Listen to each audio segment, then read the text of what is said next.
For over a decade, I made an annual pilgrimage to Joshua Tree National Park in Southern California.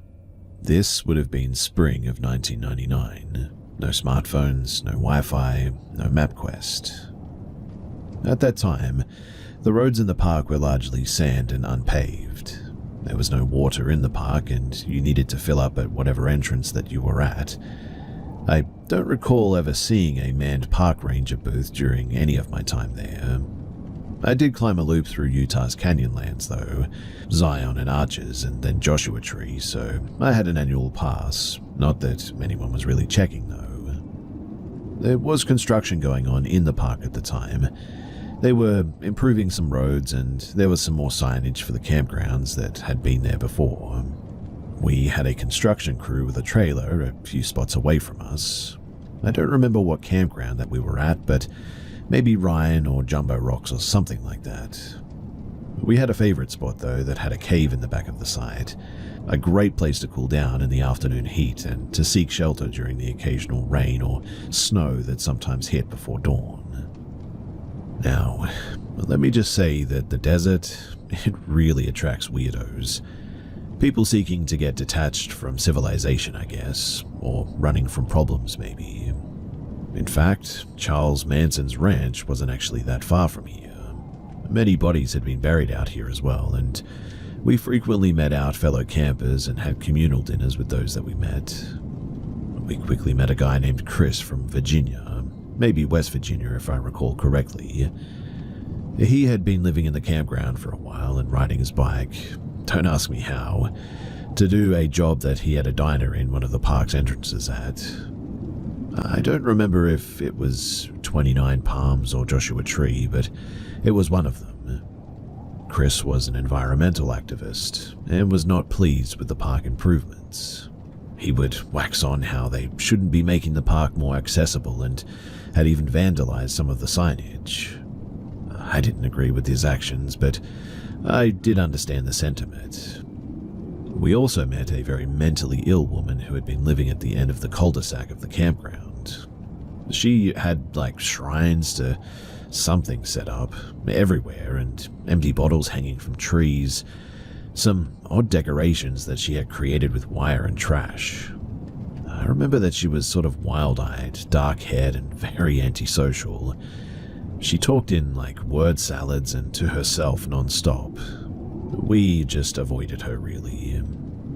There was a white or cream Toyota wagon with Delaware plates next to the woman though. The car was packed full of banker's boxes and clearly someone had been living out of that car. It was an odd sight as the roads were just sand, and even with my Subaru, some roads were pretty tough to get through. The owner of the Toyota wagon was a guy. His name started with D, or had a D, but that has been lost with time, and so maybe it was Darren or possibly Andrew, I guess, but I've searched online for any trace of what I expect happened with him, but I just never found a thing. Anyway, D was odd to say the least. He was a businessman and dressed business casual, but his demeanor was just off. I was a therapist at the time, and I immediately got bad vibes from this guy. His story was that he had gotten a divorce and was doing some self-exploration. I didn't buy it, not for one bit. He oozed abusive and sociopath. He came to our campsite with Chris and stayed long beyond his welcome. My climber partner was an aspiring actress, largely theater, and was a social butterfly. D would turn any questions asked back to us, a common way to change the narrative. My friend loved the attention though, and answered where she lived, worked, went to school, etc. I was honestly horrified by this, and sat quietly trying to memorize everything about D. We later developed a bit of a safe word after this event though. D though was practically drooling over my friend, and she was welcoming it too, and sharing far too much. D finally left camp, and we had already invited him to spaghetti dinner the next night with Chris. The next day, we didn't see Chris at all though. No worries, maybe he was working. That evening I cooked dinner and my friend went to get Chris to join us. His camp was set up but empty. His bike was there. Dee came over for dinner and we asked if he had actually seen Chris. He told us that Chris told him to meet him later that night off of one of the jeep trails deep in the desert. I don't remember which trail now, but it was a well-known one, deep in the desert, and we had encountered a jeep stuck out there a few days before. It really wasn't passable, and definitely we couldn't walk there. So I agreed to drive us out there after dinner.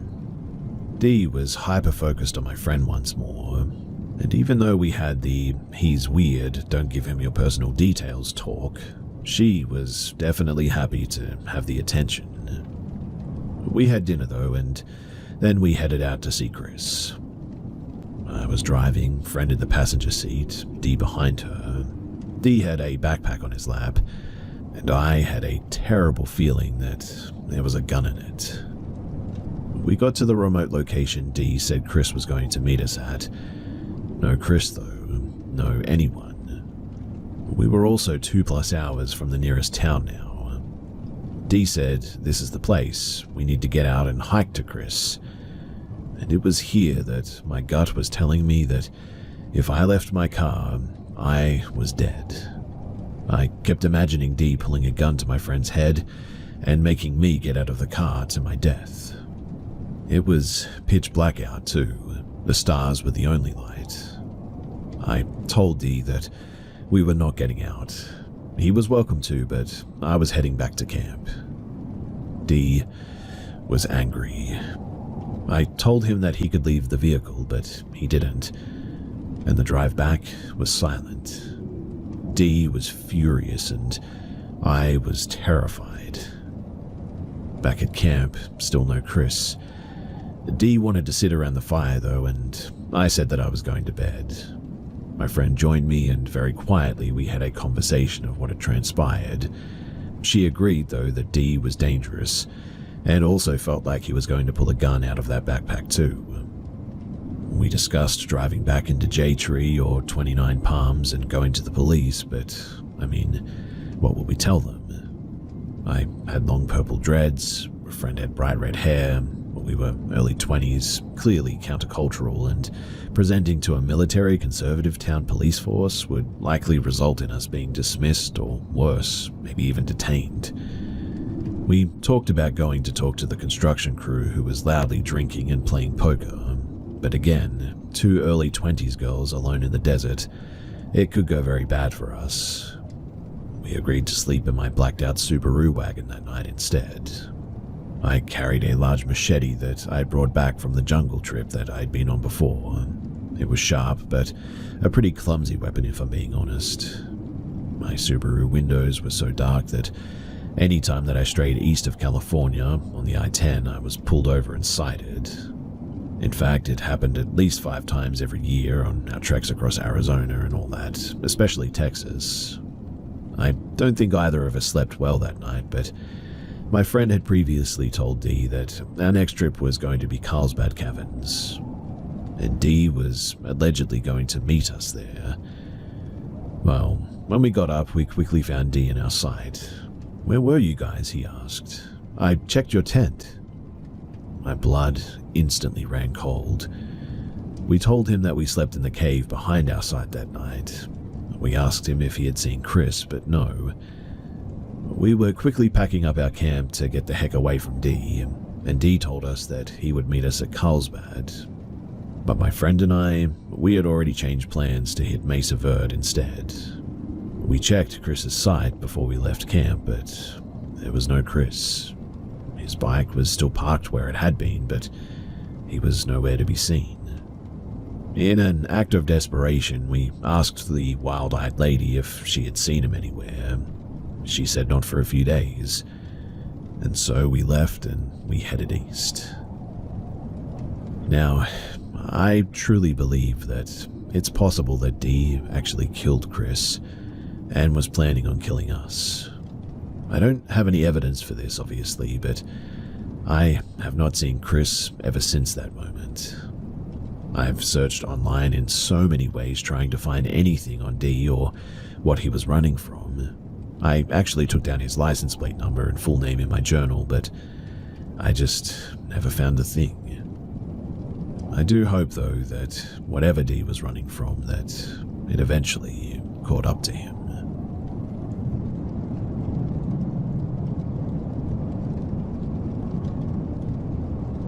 I am a long-distance hiker. I've hiked the entire JMT twice in both directions. I've hiked many miles of the Pacific Crest Trail, as well as numerous random trips in my time in the outdoors. I have probably maybe a year of collective time sleeping outside in the wilderness, and have hiked over 2,000 miles collectively at a minimum. I have only managed to encounter 2 bears, some coyotes. I have smelled a mountain lion once, and even heard one chirping near me. I'm not a big believer in cryptids or anything and such, but I do have a story that honestly makes me question that a bit. You see, in 2022, I hiked the John Muir Trail in the Sierra Nevada in California. It is a long-distance hiking trail that spans 211 miles from Yosemite Valley to Mount Whitney and takes about a month to complete. The trail is remote and located in some of the most amazing untouched nature that the country has to offer. I hiked the previous trails in a tradition southbound direction, and in 2022, I hiked the trail northbound towards Yosemite with my wife and female friend of ours. This story is on that 2022 trip. So one day, about halfway through our trip, when the afternoon was getting ready to end, we decided to camp in a place called Grouse Meadows. The previous year I enjoyed fishing here, and the gentle river that curves back and forth through the meadow, it makes for a really nice place to swim and filter water from. We started to make camp for the night, and I noticed a large buck about 10 yards from us staring at us. It then started approaching, and I started to yell at it just to, shoo it away. It circled around us a bit and left from us down the way that we had come from. I decided that I was going to catch a few fish before the sun went down, and who knows, maybe we could have some fish tacos for the night. The girls agreed and said that they would finish making camp while I was off. We split a 3-person tent, so it was pretty easy. Anyway, as I went down toward the small river in the meadow, there was a large rock near where we were camping, and it was about the size of, I would say, a 2-car garage, and about that tall as well. Large enough that you definitely couldn't see over it. Now, when I passed it, I noticed a young man walking around it in my direction. I was surprised by that because by this time most people are already getting camp ready, as it gets pretty cold and dark fast in this Sierra. I was also a bit confused on where the heck that he had even come from, as he was not on the trail. He was just sort of walking straight through a meadow with a river running through it, away from any trail. As he got closer, I noticed that he was only wearing a small day pack, blue running shorts, and a white t-shirt, all completely clean. That may not sound that strange, but when you're multiple days away from any trailhead that leads out of the mountain, it definitely is a bit strange. I was kind of walking away from him toward the river, but it seemed like he was following me, so I stopped and said, "Hey man, how's it going?" He replied, "Hello," in a very plain and sort of monotone voice. He then said to me in the same voice, "What are you doing?" I replied, "Well, I'm about to go fishing," as if it wasn't obvious that I have a rod and a reel in my hand. He didn't laugh though. As he kept following, he said, "What will you do with the fish?" I said, "If it's big enough and not pregnant, I'm going to eat it." At this point, I stopped by a little beach on the side of the river, and he passed by me, and I felt a bit of relief. He seemed a bit off to me, I guess, but then, just when he was about 20 feet past me, he stopped and turned around along the beach and squatted down and just watched me fishing. Eventually, I pulled one in, and it was a pretty good size, and I prepared to clean it, and just as I pulled the guts out of the fish, he said, "How does it taste?" And I looked over at him, waiting to hear a joke or something, and he was just smiling. a terrible feeling suddenly came over me, like that hair on the back of your neck type of feeling, just standing up. I said, "Well, I have to clean it first, man, and cook it and all." I said it in a way that would have come off to normal people as, "Okay, I'm done talking to you, it's time to go" type of way. I stuck my knife in the sand in front of me, and I didn't put it away this time. The man, after a while, said, "I'm hiking 30 miles today." And I said, "That's nice, man. Have fun." And he just stood up and walked off into the meadow towards a tree line, not on or near any trail, and just sort of vanished into the woods. I went back to camp, and I didn't really say anything to the girls because I didn't want to scare them. The night came in and we ate and we went to bed, and honestly, I mostly forgot about it. But then I wake up. Well, actually, I felt woken up is probably a better way to say it. I noticed both girls sitting up, and my wife said, "There's something there." I was so tired that I just said, "No, there isn't. Go back to bed, guys." I laid down, and so did the girls, and within seconds heard a very fast shuffling sound, and immediately I sat up, and so did the girls. I said, "Oh yeah, there's definitely something there." So I use a sort of small foam sitting mat outside of my inner tent in the vestibule for shoes at night and to sit on during the day. And I saw it moving, and could even feel it moving, which meant that something was literally right outside of my tent. I grabbed my headlamp and our bear spray, and with my heart exploding out of my chest, I zipped open the tent ready to battle whatever was out there. But when I did, there was nothing. Not even a distant sound. It was dead silent. Like ear-ringing silent, in fact. Maybe a squirrel or something? Or maybe that buck that I saw earlier, I said. We laid down, and this ended up happening like 7 more times. And every time that I went out, there was nothing. Eventually, I started to actually pass out because of just how exhausted I was, and I only really remember cursing at it as I fell asleep. I woke up again and looked over, and both my wife and friend were asleep. I heard the sound again, and I got ready with my bear spray and worked up my courage once more. I zipped open the tent, and there he was, about 15 feet away. The same guy on all fours in an almost push-up-like position, staring directly at me with that same face. It was completely silent, and then he crawled backwards into the dark with a speed that it's hard to explain. Then, all I remember is that I woke up. I was so relieved that it was a dream, and in the morning I told them that I had dreamed that there was something at the tent, and they looked at me like I was joking. Our friend said, "Yeah, that wasn't a dream." My heart sank. I said, "Well, what about the guy?" And they said, "What guy?" Obviously, I didn't tell them about the guy down at the river, so they couldn't know if it was real or not, or just a dream that he had visited the tent. But they also recalled not understanding why they fell asleep so fast when something was outside, and they felt like there was a sort of blank in their memory before falling to sleep, which is a bit weird. We all agreed that there was a general feeling that was off in this place. I don't really tell people this story too because I know how crazy it sounds, that it sounds stupid and fake. It even sounds that way to myself when I talk about it. But I do know one thing. I will never be sleeping in that meadow ever again.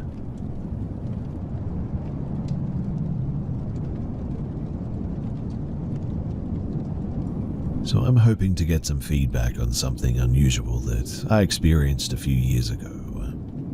I've always been a bit skeptical of paranormal phenomena, but this encounter has always stayed with me. I want to share what happened and see if anybody else has had a similar experience or can offer at least any insights. So, this happened when I was 16, It was around 7 to 8 p.m. and I was in my fully lit bedroom scrolling through Instagram. I was awake and fully aware of my surroundings when suddenly my alarm clock turned on by itself and started playing Cake by the Ocean. A random detail, I know, but I remember feeling a bit uneasy at that moment, like something was off in the room, like I wasn't alone. I looked up and there, right next to my alarm clock, was what I can only describe as a humanoid entity. It wasn't solid, but rather it seemed to be sort of made of light. The light was bending in a way that formed the shape of a person. Arms, legs, head, torso, but no fine features. It was almost like a distortion of light, kind of like a heat mirage is the best way to describe it.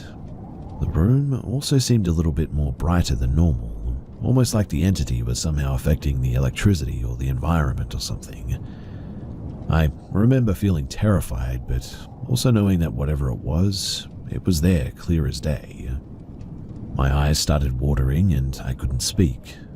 I ended up slowly backing out of the room, closing the door and running upstairs to get my dad, and when we went back down, it was gone. I've never experienced anything like this. I know some might chalk it up to just a vivid imagination or something psychological, but it felt real. My mum also mentioned that I had an imaginary friend when I was little, and she had a psychic once even mention it. That has always stuck with me a bit, and now I'm wondering if there's any sort of connection to what I saw all those years later. I'm curious to see if anybody else here has had any similar encounters with a light-based or energy entity like this, or if you have any insights into what I might have experienced. Thanks for listening, and I look forward to hearing your thoughts. So I don't know about you guys, but I like keeping my money where I can see it. Unfortunately, traditional big wireless carriers also seem to like keeping my money too. And after years of overpaying for wireless, I finally got fed up from crazy high wireless bills, bogus fees, and free perks that actually cost more in the long run, and switched to Mint Mobile. Say bye-bye to your overpriced wireless plans, jaw-dropping monthly bills, and unexpected overages. Mint Mobile is here to rescue with premium wireless plans starting at $15 a month. All plans come with high-speed data and unlimited talk and text delivered on the nation's largest 5G network. Use your own phone with any Mint Mobile plan and bring your phone number along with all of your existing contacts. Ditch overpriced wireless and get 3 months of premium wireless service from Mint Mobile for $15 a month. I personally saved a little over $600 a year using Mint Mobile. So if you like your money, Mint Mobile is for you. Shop plans at mintmobile.com/bescared. That's mintmobile.com/bescared. Upfront payment of $45 for 3-month 5GB plan required, equivalent to $15 a month. New customer offer for first 3 months only, then full price plan options available. Taxes and fees extra. See Mint Mobile for details. So last year, I took my friend and my bonus kiddo, his child, to view the Perseid meteor showers at a remote mountaintop horse camp deep in the wilderness. There was no cell phone reception, no power lines up there, just quiet and very dark skies. Even though it was late summer and hot as heck out there, the camp was empty. It's a large 100 acres or so camp, and there was not a single human or even a horse in sight. And that was odd. We pulled out our camp chairs though and set up at the top of a large sloping meadow, bordered by some scrubby pine, but a perfect outdoor auditorium for the Perseids. Kiddo was 11 and had never been that deep in the wilderness. Neither parent was into the outdoors. He was freaked out by bugs and prospect of creepy crawlies that he could not see, but I've taken his father into the wilderness many times, and we had just been collecting sage on my native res. And while we were sitting in our chairs, I noticed that all of the bug chatter just suddenly stopped. It was suddenly just dead silent.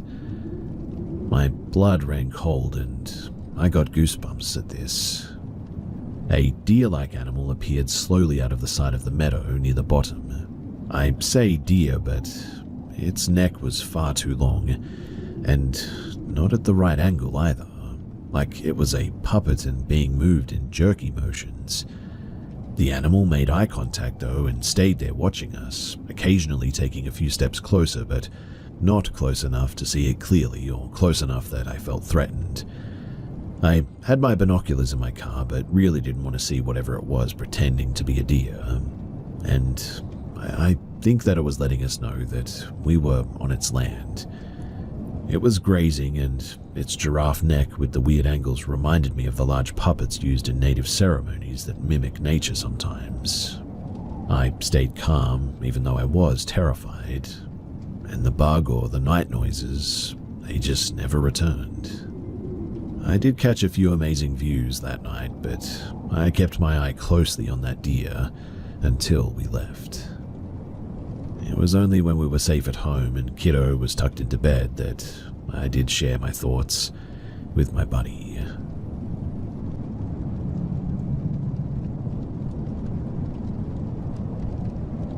So I'm Native American and collect sage on our res in a beautiful river gorge.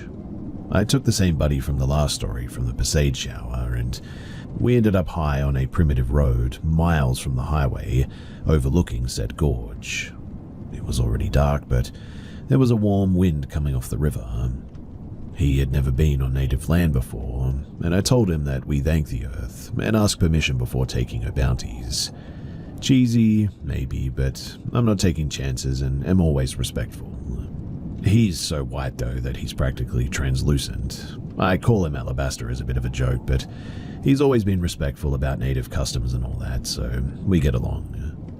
We kept hearing what sounded like tiny rabbits in the scrubby sagebrush all around us. There was some scrubby brush and trees that were dense and maybe 15 feet high. We were on res land, not where houses were though, and I thought maybe someone let their horses or livestock graze, as there was a large metal trough right there that we were hearing the small animal chatter from. This chitter was high-pitched and sounded really adorable, to be honest. It was at night and in the pitch dark, but the sound really didn't bother us. Anyway, my buddy wandered near the trough that was set off of the primitive road and in the scrubby trees, not really accessible to livestock or horses or anything. It was surrounded by sage and brush, but looked brand new and sort of shiny, I guess, which was a bit weird. But when my buddy got closer, something very large, larger than his 6'2" frame, came loudly crashing through that brush. We heard branches and brush snapping like a large wild animal was charging through there. We couldn't see anything, to be honest, nor did I want to, but I did my signature round 'em up whistle. And yes, I'm aware that whistling at night isn't really that good, but we scurried to the car quickly, apologized to whatever it was that we had disturbed, and quickly left the area.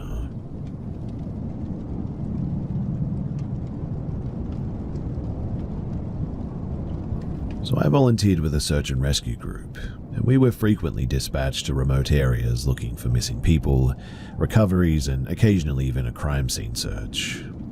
We were called out one day after a logging company had unearthed a backpack belonging to a man who had been missing for over 20 years. The initial search for the man had been massive as well. Hundreds of people, dogs, a massive community effort, and nothing was ever really found. Not a single clue, in fact. It took us over an hour to crawl our team on unmaintained logging roads. The area had wild horses, which I had never even heard of in our area.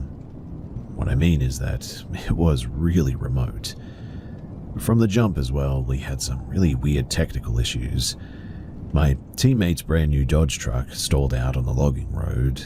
I carry a litany of tools, jumper cables, tow ropes, etc., and the Dodge was just dead. I don't remember if we towed it to the side or what we did, but there was just really no fixing the issue. I mean, the truck just wouldn't even turn on. No lights, no electrical, but the battery was fine, which was really weird. Anyway, my rig's fog lights suddenly went out as well, and they never came back on. I chalked it up to extremely rough terrain knocking them loose, but a handful of us who were first on the scene descended through the Devil's Club hillside and immediately found one shoe, then another, a few pieces of clothing as we get further down the creek at the bottom. We found a mandible and then the top part of the skull within the first 10 to 15 minutes. The clothing, it matched the description of the missing man on the flyers that we had been given.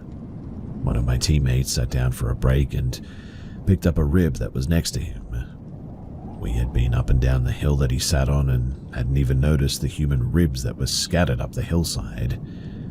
And that was really odd.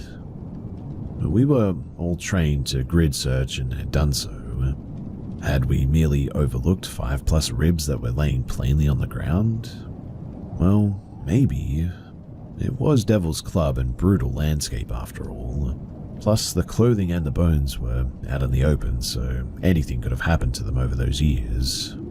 Our old maps from the original search, though, showed that this area was searched. And I mean, it does happen. Maybe the guy was on the move and these weren't here during the initial search.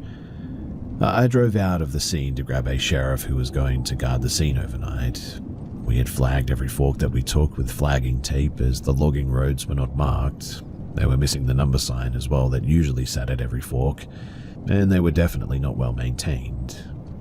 We were at least an hour off of any paved road at this stage, and I had noticed the direction that we took at every fork on the way in, right, left, etc. I was thankful that I had as well, because it was then that I noticed that our flagging markers were gone. I usually stayed out at sites overnight as I didn't have children at the time. I chose not to stay at this site though because, well, I guess it just felt a bit off to me. On another search for a lost hunter, we stumbled across hanging figures in the trees, made of twigs, moss, and lashed together with all sorts of tall grass or vines, straight up Blair Witch style. This would have been a few years after Blair Witch Project came out, so I don't know, maybe somebody was LARPing or something. The team was used to seeing weird stuff in the woods, but these were definitely unsettling. We camped overnight at that spot as we hadn't found the person. We slept in a circle with a small campfire in the middle. It was fall headed into winter, and so it was cold that night.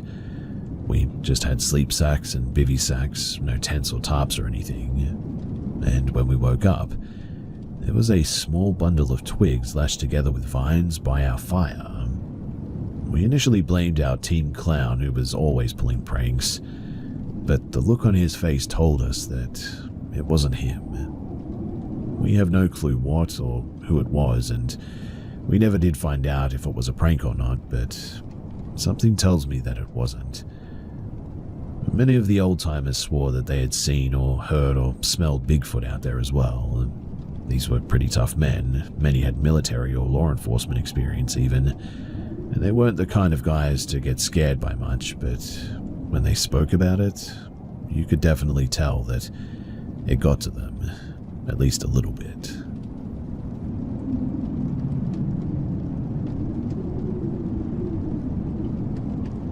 This has been going on for maybe 3 to 5 years at this point. I didn't think too much of it since it was always in the corner of my eyes whenever I was reading or watching TV or just trying to sleep or whatever. But within the 2 years in the 5, I noticed that I had seen a person, I guess you could say, a lot more. Whenever I'm alone now, though, I can feel something behind me or standing by me. I'm feeling it more in public even, but I thought that it was just myself being jumpy or something like that. Last year before November, I was waking up to shapes on my walls. They looked like Viking runes as they glow within the morning light. I hardly see them anymore as much, but when I do, they always appear like glowing in the dark stars on my walls. Anyway, on Saturday, March 2nd, I saw this person that I always see in the peripheral of my vision more clearly for the first time. At first, I thought that it was my brother checking on me, but he doesn't own a red mask or a grey hoodie with words on them. I immediately went into the bathroom to talk to him, since our bathroom has 2 doors to our bedrooms on each side, to see that it was empty. I told my mum about it as she thinks that I was asleep when that happened, but I can assure you that I wasn't asleep or tired or anything. And then today at 10 a.m. I saw it again, peeking through my front door to the hallway of my upstairs. The person was now in all red as they closed the door without making a noise like before. I saw their eyes, all wide as their pupils were black.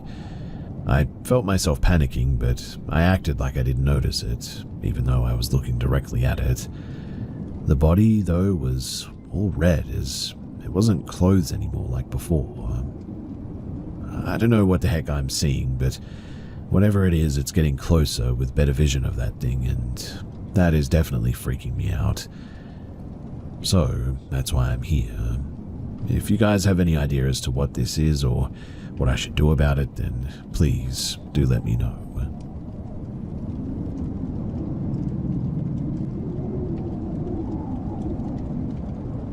So, I know that this is going to sound impossible, but I found pictures on my phone of myself at 12:52 a.m., and I can assure you that I did not take them. I was in the kitchen just trying to heat up some food when I woke up not too long ago in the morning and I checked my phone. I was looking for something in the gallery and I found 2 pictures of myself from last night in the kitchen, and the angle that the pictures were taken was by the kitchen bar. Now, there was nothing behind the phone to support it from that angle, like at all. I remember I placed the phone by the kitchen bar, but even if that was the case, it's still not possible that those pictures were taken because someone had to tap the phone to take the pictures. Also, my phone is new and it's never lagged at all or anything. There was no one home, I was the only one there. I only had my cat and she was in my room. And the whole thing is just really creepy. Obviously, I checked my apartment and did everything possible to find the truth behind this. I mean, possibly it could have been an intruder or something. But that's just not the case at all, and really I have no logical explanation, nothing to solve this. I came to the conclusion that this must 100% be paranormal activity of some sort. I came to the conclusion that this must be 100% a paranormal activity of some sort, especially after trying to recreate the angle like the pictures. My phone had to be definitely up in the air like that, and tilted to the right a little bit. Something paranormal is definitely messing with me, and if anyone knows what kind of entity that might be able to do something like this, then please do let me know.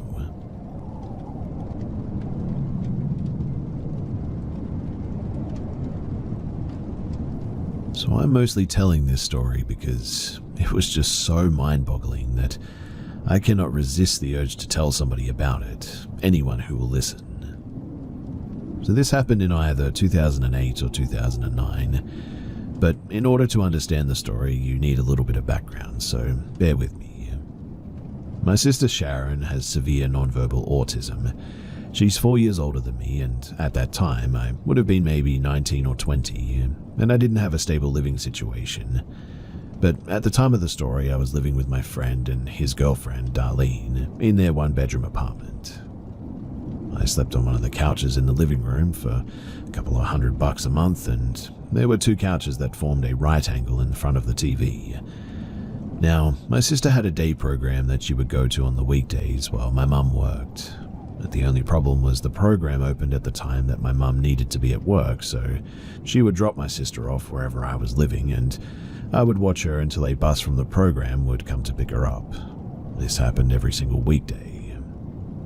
One morning, though, I woke up kind of delirious and looked over to the other couch, and there was my sister just sort of sitting there staring at me. She didn't look unusual or creepy. She was just sitting where she normally would and just sort of watching me. It's not uncommon for me to wake up in a sort of half-waking, half-sleep state where I kind of hallucinate, so when I saw her, I didn't really react and I just went right back to sleep. When I woke up later, I went about my day as normal. Some friends came to hang out. Darlene was in college and had an early morning class. She came home later that day and asked me why my sister was there that morning because it was a Saturday, a day Sharon wouldn't be there. This obviously confused me, and Darlene said when she was leaving to go to school, she saw my sister on the couch watching me sleep. Now, there was no way for her to know about what I saw because it wasn't of any importance to me at that time, so I just didn't tell anyone about it. The first thing that I thought was that, well, maybe my mum got confused about what day it was, and maybe she dropped her off at my house, but later realized what she did and came back to get her before I woke up. So I called my mum, but she told me that her and Sharon had been there all morning. It was incredibly bizarre to say the least, and to this day I'm still not sure how the heck to explain it. It never happened again, mind you, and I still don't know what happened, but the whole thing is just really, really eerie.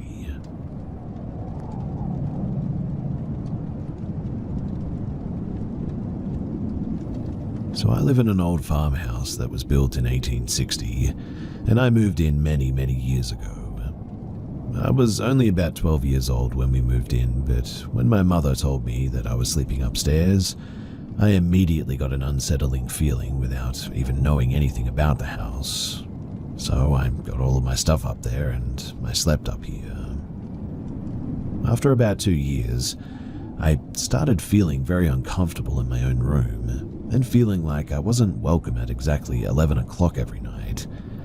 I've even had friends come over that I haven't said anything about this to them, and around 11 o'clock, without failure, every single one of them has said that they want to leave my room. This started about 2 years ago, and I originally had just put it out of my mind and tried to ignore it. But after about 6 months of it, I went to sleep and woke up to an old woman standing over my head. I blinked, I waved my hands in front of me, and she was just standing over my face, staring. I watched her, terrified, fade out of existence over a few minutes with a terrible smile. I didn't go into my room for weeks after that, and then about 3 weeks later, the weird energy was just gone. So I was fine sleeping up there for about 1.5 years, and then the weird feeling at 11 o'clock started every night, all over again. I started burning sage as soon as I would feel weird, and this has always helped. And then going downstairs to sleep on the couch. Flashback though to about a week ago, and I got that weird feeling. I started burning sage, and immediately my sage just would not burn no matter how hard I tried. Then it went up in a huge flame and blew out in the opposite direction of my breath, and I watched the flame go up to the side, so I went downstairs, and the entire night I just saw something peeking around the corner by my stairwell. And the fact that I was still seeing things downstairs really worries me, because I've always gone down there to get away from the bad energy. Well, this has been going on since then, and anytime I look out of my peripheral vision, I see an all-black figure of a person just staring at me. I guess I'm just trying to get some advice on what to do, because I feel like things are escalating and I just don't know how to go about fixing it before everything goes too far. And for anybody that's wondering why I don't sleep upstairs, it's because whenever I get that feeling, I'm terrified that I'm going to wake up to that old woman standing over my face again. So I choose to just sleep on the couch to make sure that I don't have to go through that again. That experience was truly traumatizing, and I would do anything to stay away from whatever that was.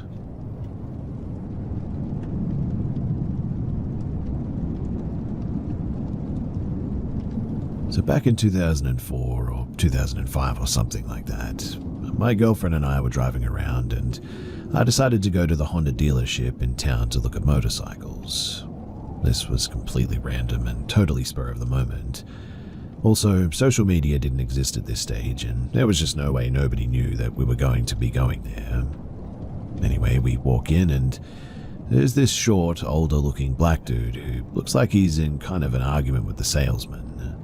The salesman is literally trying to get this dude to leave, and a second or two after we walk in, the old black dude, not an Always Sunny reference, but Anyway, he turns around, stares right at my girlfriend and I, proceeds to totally ignore the salesman as though he isn't even there. He walks right up to her and I, introduces himself as Ramses, knows my name, knows my girlfriend's name, and remember, there's no social media back then, knows about us, and starts to tell me about my grandpa and his war history. He shakes my hand again and leaves.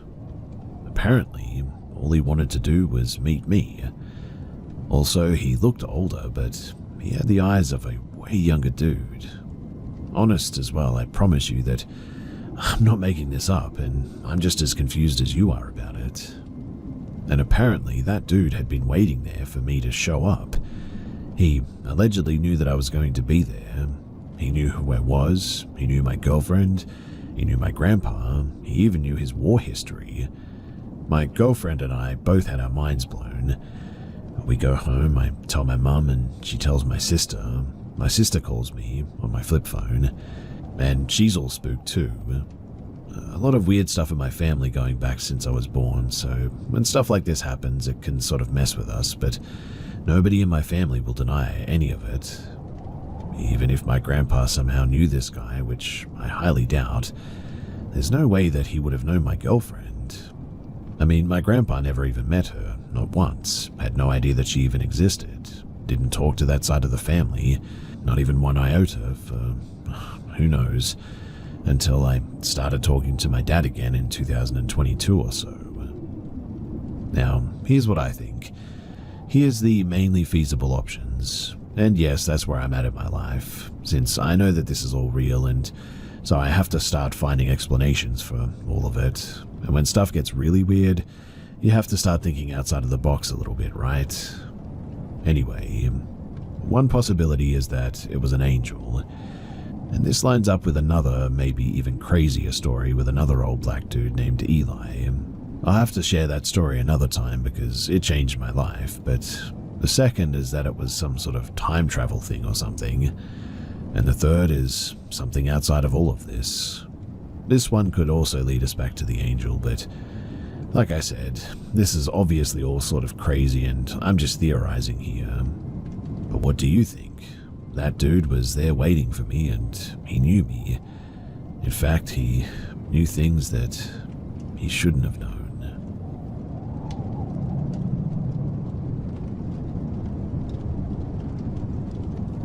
My house was haunted ever since it was built, and so I theorized that it wasn't the house, but instead that it was the land. It was a pretty big property, around 40,000 square feet, and around it were just fields. In the radius of around 1 kilometer, there was no population there either. There were about maybe 6 to 7 people who worked on our property full-time to maintain it, and every single one of them had a story to tell, let me tell you. So, when the house was being built, construction workers used to see this weird animal who looked like a rabbit. When they went to catch it though, it would turn into a rapper and fly away into the air and just sort of vanish. Yes, that's how they described it, like a rapper. That animal would suddenly turn into an object though, and it would just vanish. This story as well had been told to me about 3 different times by 3 different people over the years, all of them not knowing each other. When me and my siblings were little, my mother used to hear jingling of anklets at night. My father was always away on business trips and helpers were not allowed inside the residential properties, so we used to be alone.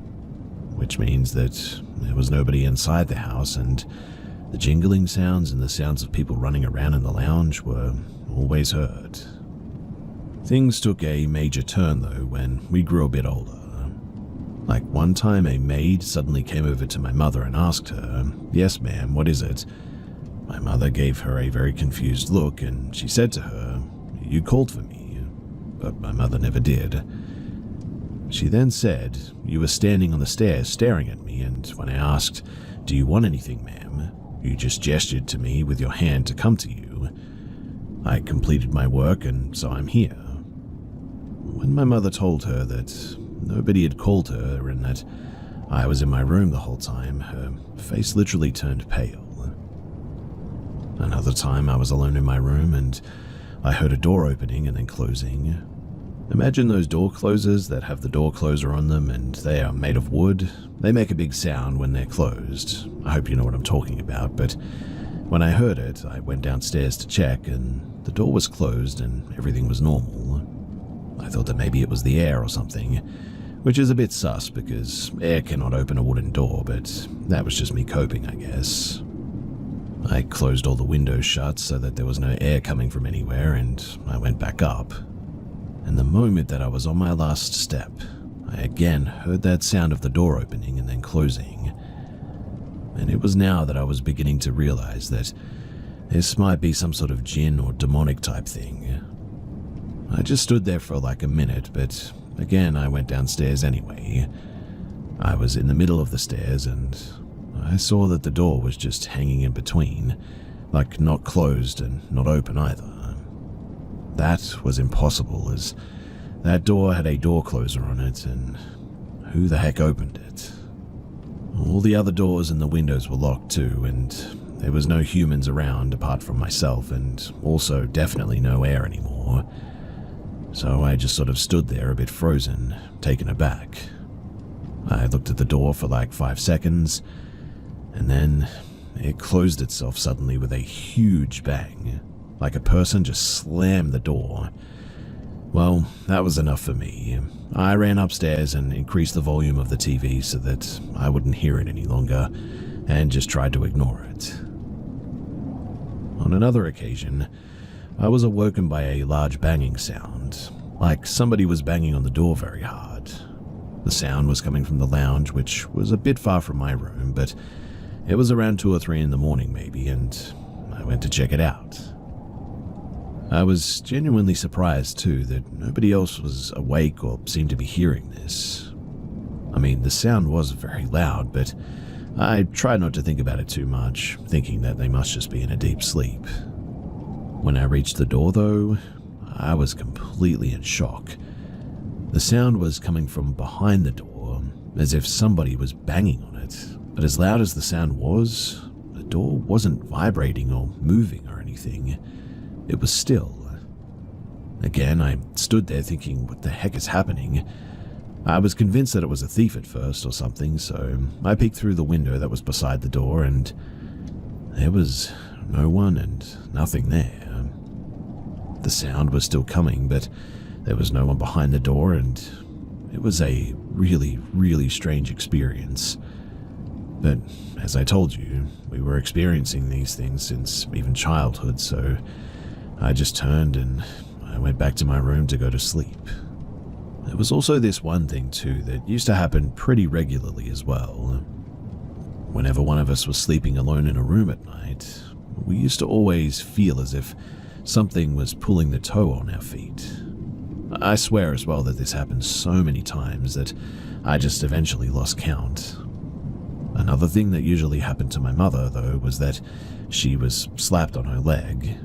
Even if we were in the room, she would just sort of wake up and angrily ask, "Did you just slap me?" I would always sit there clueless as to what she was talking about, and then we would both give each other that knowing look and just sort of go back to sleep or go back to our work or whatever. And the most strange part is that I used to get these dreams about strange types of darkness lingering in our house. One could say that my mind was just playing tricks on me, but hear me out first. So one time I had a dream that there were a bunch of children between the ages of 3 to 6 sitting on our lawn eating raw meat. The kids' clothes and bodies were very dirty, and they were just devouring the meat that they had in their hands. I woke up feeling a bit weird, but I didn't say anything. I went to the lawn to get some fresh air, and I saw that there was a trash bag there, randomly just sort of seemingly placed there. I didn't give it too much thought, and I went back to the main lounge to eat some breakfast. Now, as I was eating, my mother came to me looking a bit uncomfortable, I guess, and told me that when she woke up, she found a cluster of meat on our lawn. Take a bunch of meat and press it tightly together, that's what this looked like. That's when I told her about my dream, and both of us just sort of sat there, speechless really. Anyway, this is getting pretty long, so I'll leave it there for now, but I lived in that house for 13 years before eventually moving to another city, and upon moving, nothing else has ever happened.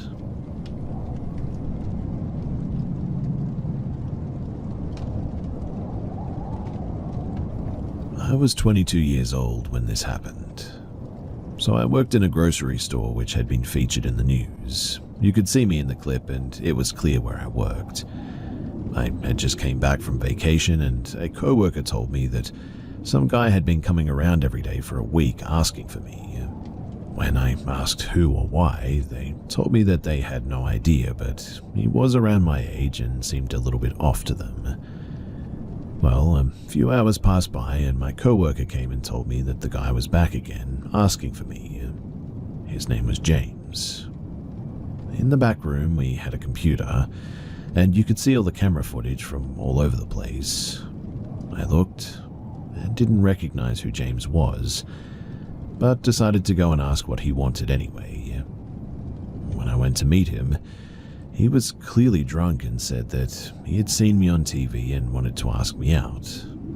I replied with, I'm sorry, but I'm actually in a relationship, even though I was single. I said that I needed to get back to work, and he asked me if he should come with me or not. I was confused by this and said that I'm working. He then left, but I could see him through the cameras outside the store, just drinking. A few hours passed by and he was still waiting for me outside, so I had to use another exit when I left. The next day I came to work and I saw him waiting for me outside the store. He had a huge smile on his face and he immediately walked up to me. He was really shy and didn't say a word until I said hey while passing by to get into the store. He followed me inside and said that he needed to talk. I asked him what was up and he said, how about we go to the movies? He was really creepy and I replied, look, I'm sorry, I have a boyfriend, remember? As I was walking away, he started following me and asked if he could come help me with my work. No thanks, I replied.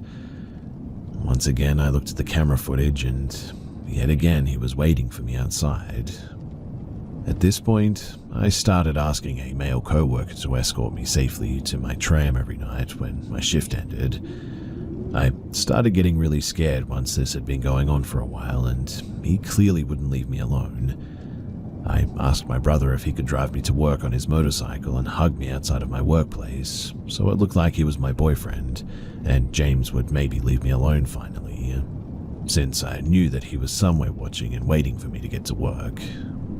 It didn't help though. I started getting these messages like, is that your boyfriend? And he doesn't need to know if we go out, you know. I was confused about how he had even gotten my number in the first place. I asked all of my coworkers and a new one said that she'd apparently given my number because he had said that he is a friend of mine. I was angry about that. At this point, I asked my male coworkers to throw him out if he ever came back, which was a lot. A couple of weeks went by without any harassment, and I finally thought that he had left me alone. But boy, was I wrong. I came to work one day and was in the changing room, and heard that we have a new coworker, and that it's his first day. I didn't think anything of it and proceeded to change my clothes. Once I got out of my changing room, my jaw literally hit the floor. Another coworker said, "Hey, this is James." I looked in horror as she asked me what was wrong. I said, "I know, this creep has been the one stalking me for weeks," as James smiled. I went and searched for my boss to ask him what the heck. My boss said that he had no idea that this was my stalker and kind of laughed it off as no big deal. I told him that either he leaves or I will. He said that I wouldn't have to work the same shift as James and he couldn't fire him. He lied though. You see, I had a lot of shifts with him and wherever I went, he followed without saying a word. He just kept following me. I would often have my lunch break by the computer so that I could at least see where he was, and every day I could see him just staring at me behind me as I ate. We had cameras there too. This went on for a while. He would text me every day, but at work he didn't say anything, just stared at me. My boss finally understood, though, what a freak James was and that he didn't actually do any work, just stalking, and started to think of ideas of how to fire him. One time I noticed James was clearly drunk at work, and so I told my boss, and he got fired. And this is when the stalking, well, as far as I know, finally stopped.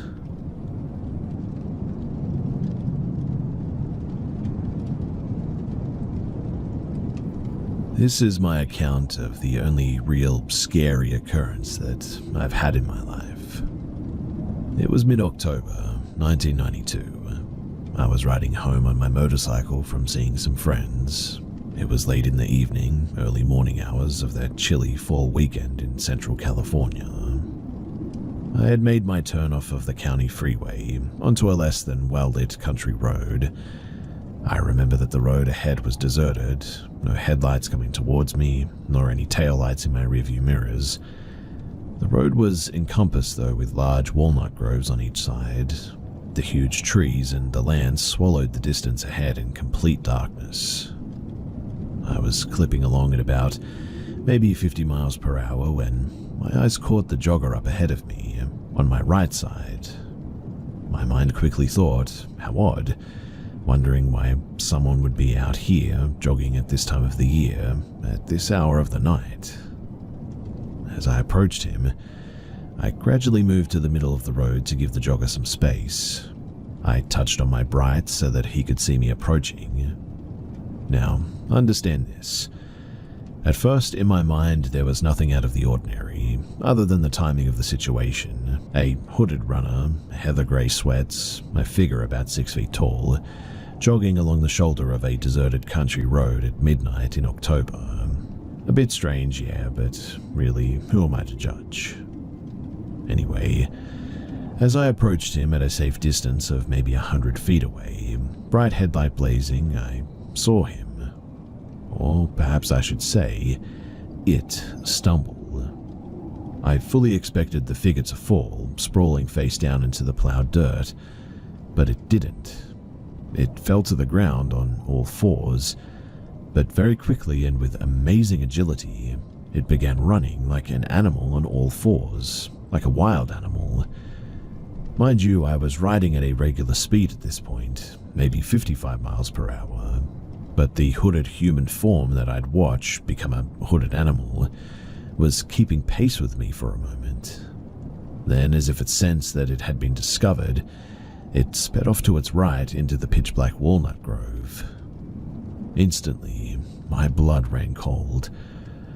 I downshifted out of instinct and throttled hard, and honestly, I was gone. All I could think of at that split second was that thing, that animal, might suddenly pop up in my rearview mirror with some horrific, maniacal, grimaced face right before ending me. Before I knew it, I was driving 5 miles down the road and my speedometer read 100 miles per hour. And just before I made my final right turn towards home, I got my courage up to look into my rearview, but there was nothing. There was just the pitch-black night behind me. Whatever it was now gone. Shakingly, I made my last turn, and I didn't look back again until I pulled into my garage and I closed the door. To this day, now 30 years later, I can tell this story, and my listeners will react with either complete disbelief, some believe me, and others are not sure. But what really was it? A person, an animal, a shapeshifter, a skinwalker or something? Or maybe a combination of all those? I'll let you decide for yourself.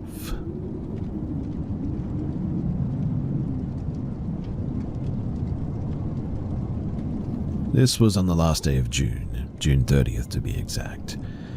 My stepdad worked at a motorcycle shop next to the Native American res that we were nearby. This particular day, me and my mum had to go and help him at work because they were moving to a different building to somewhere about a mile away.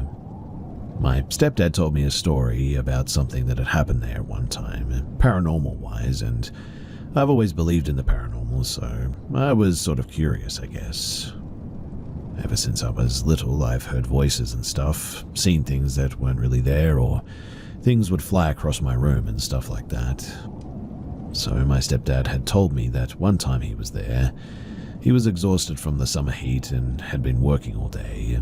He was feeling a little bit vulnerable, according to his words. That's when demons come out to get you. And he said that he was talking to my mum, and the next thing that he knew, he was leaving the building. But what had happened was he had actually choked my mum out, almost killed her, in fact. She had a broken nose, choke marks, and honestly, I've known this man for a long time, and this is just completely unlike him. My stepdad was never scrawny, like, at all, but he was maybe about 160 pounds, 5'8"-ish. My mum was like 5'11" and 245 pounds. Two other people saw this happen, and they both attested to the fact that his eyes went completely black, and his whole demeanor just suddenly changed. He eventually overpowered whatever this thing was and dropped her, leaving the place on his motorcycle immediately. And once he crossed the bridge away from the Native American res, he had to pull to the corner because he felt really sick and puked up this like black goo, as he described it. He went over to the cop that was at the other corner and asked if he had seen him, and the cop said no. He never even heard the motorcycle. So, that's my dad's story, but this night it was my turn to have an experience that secured my belief in the incident that happened and in the paranormal. So the night was normal. It was about 9 p.m. and I was going to Walmart, a little bit away with my mum to get some food since everybody was hungry. We got to said Walmart, but we actually had the dog in the car with us, and so my mum decided to stay in the car with him while I went in with her phone to get some groceries. I went into the store, and obviously I'm looking for the stuff. I was about to call my stepdad on my mum's phone. I didn't have a phone at the time since I wasn't old enough yet, and called my stepdad to see what kind of flavor of yogurt that he wanted. But he called me, and I answered the phone, and I hear, "Hi." And I said, "Hey, good thing you called me. I was just about to call to see what kind of yogurt," and was cut off by "hi, hi, hi" over and over again. I was like, hello? And all I got was "hey" and "hi," and then the phone just hung up. That was a bit weird, and definitely freaked me out a bit. I called him back and was like, "What did you do that for?" And he was like, "What? What do you need? I was on the phone with my boss." And my heart instantly sank. I told him what happened, and he told me not to worry, but I was worried. He said to get whatever I had to, so I hurried and got the food, and I left. I went out and told my mum what happened, and she said to just ignore it too. I was getting in the car, and we were about to leave, and a message came through on her phone. "What's your name, little one?" with a bunch of scribble and random numbers and signs and things. I then said, "What the heck?" and I started saying, "Stop, Dad, this isn't funny." We got there and I confronted him, and he said that he didn't know what I was even talking about, and he just sort of blew it off again. Me and my mum were going into his room to unstock the shelves of all the nuts and the bolts and screws and tape and all that sort of small stuff, but the lighting in this room was insanely bright, and the music was louder in there than all the others. It was too much for me for a bit, and I got really nauseous all of a sudden. My mum was directing me to leave. As I said, she's like 5'11", and I was about 5'3"-ish at the time, so she's a little bit taller, but she had her arm over my shoulder and opening the door, and as I turned, I saw an almost 6-foot black shadow figure of a man, and I hear, "Get out." And me and my mum, we instantly ran. I felt really sick all of a sudden, and it was hard to breathe, and it was hot as heck outside. But we ran and told my dad, and even he looked a little bit scared. I was absolutely terrified by all of this. Me and my mum and dad all had to go lock up the merch room, and I was the one who had to go unlock the door. And I felt sick, but my stepdad and mum were too chicken to do it, so I had to. I went over and was locking the door, and I hear Joe in an almost like little girl sing-song voice, and I instantly froze. I looked back, and so did my mother and stepdad, and my mum goes, "It just called his name."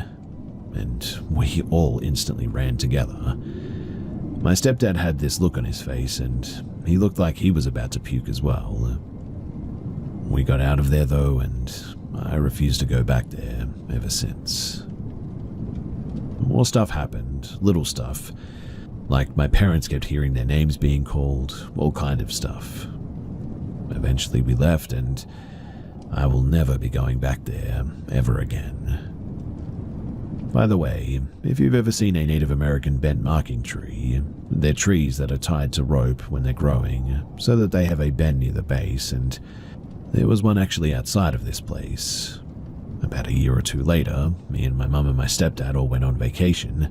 We went up north, and up there was this supposed haunted mansion, and it was definitely a little bit eerie seeing one of those bent trees there as well. Also, that place was also very haunted.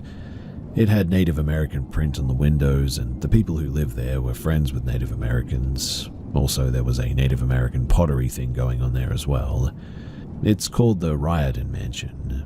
If you go on tour there, you have to get told all the dark history and all that, but when I went there, I swear that I could feel and sort of sense that something had happened there. I'll perhaps write another post about that some other time, but anyway, this is what happened at my dad's workshop, and I'm super glad that we never have to go back there ever again.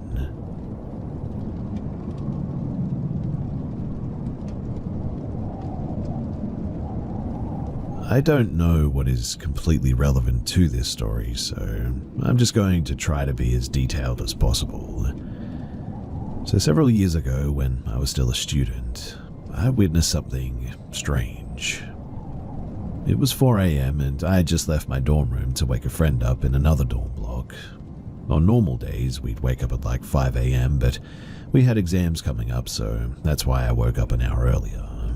I had a quick shower and walked over to pick up my friend from her dorm.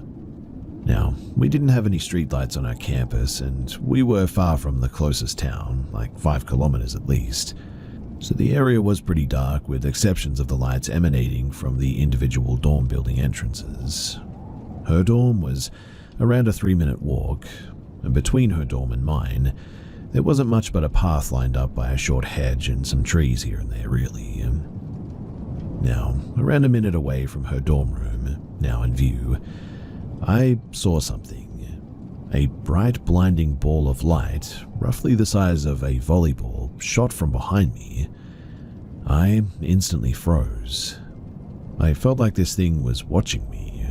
It made no sound at all, and somehow it didn't illuminate the area around it as much for the amount of light that it was producing. It stayed motionless, around 1.5 meters above and in front of me.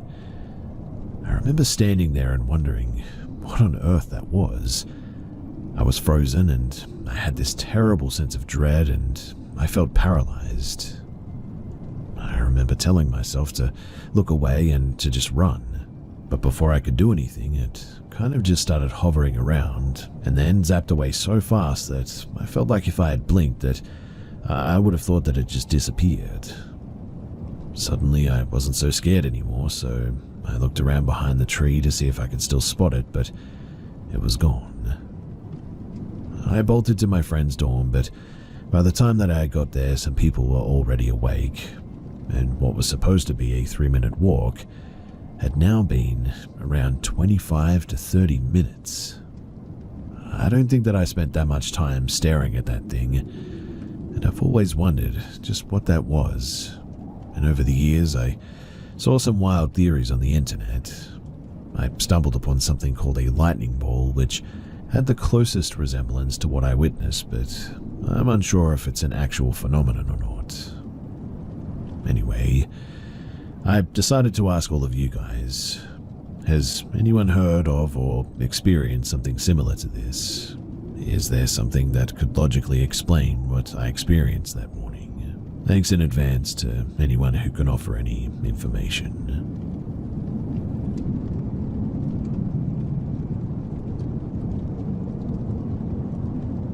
As I've been listening to some of the stories here, I remembered this night from about 8 years ago.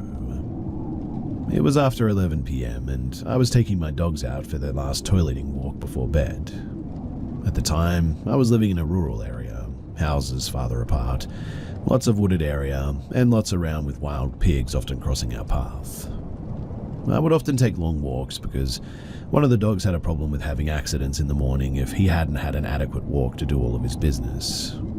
It was dark, so I had the flashlight and really wasn't expecting to meet anyone. I mean, especially in the middle of nowhere, so late at night, but there, appeared on the opposite side of the road ahead, was another flashlight. We had few neighbors, but of the homes around, I knew most of all of them from the years. On rare occasion, somebody else may be walking a dog, but I could count the instances on my fingers.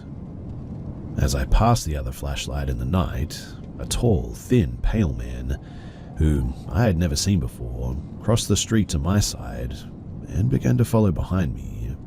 He yelled out, "Hey, I like your dogs, can I pet them?" I stayed calm, walking briskly, ignoring him. My house was close and I was almost home at the end of the walk. He continued to follow, yelling, "Hey, what's your name? I just want to pet your dogs." He had a thick European or Slavic accent. I ignored him and ran up into my house through the door, locked it, and ran into my bedroom. I told my husband that there was a strange man who followed me home, and that I was super disturbed that he knows where I live now.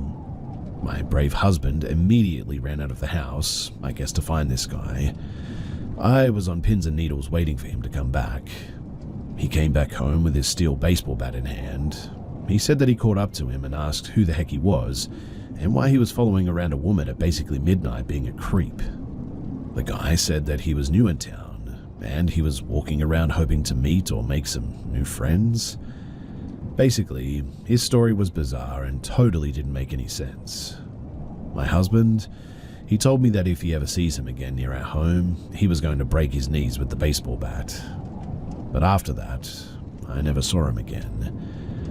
Until 2 years later, in a neighboring city.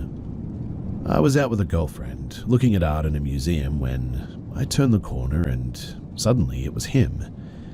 I would never forget his face. He looked straight at me and I can't remember exactly what he said, but he knew who I was from that night. Something like, "Oh, you're the girl from that night with the dogs." I don't remember because I was just sort of in disbelief, but again, with the thick European accent, tall, skinny, pale, I grabbed my friend's arm and quickly walked in the opposite direction. She asked me, "Do you know that creepy guy?" And I told her the story as we left the museum. Thankfully, after that, I never did see him again. What are the odds, though, of this being a coincidence? Pretty unlikely, right?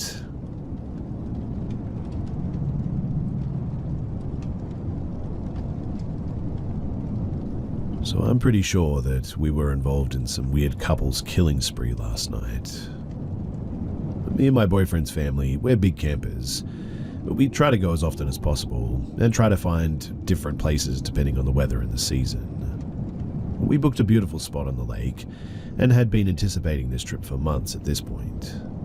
Imagine our shock when we got to our site and we discovered that the lake has flooded most of the campsite with the exception of ours, one next to it, and then one about 100 feet away. We didn't get to enjoy the lake because, well, there was no beach access and the water was not safe. We shrugged it off though, and we set up our campsite as usual. Now, at about 7 p.m, we see a car pull into the campsite right next to ours. No big deal, we just got about our night. I noticed though that they were not in a hurry to set up camp.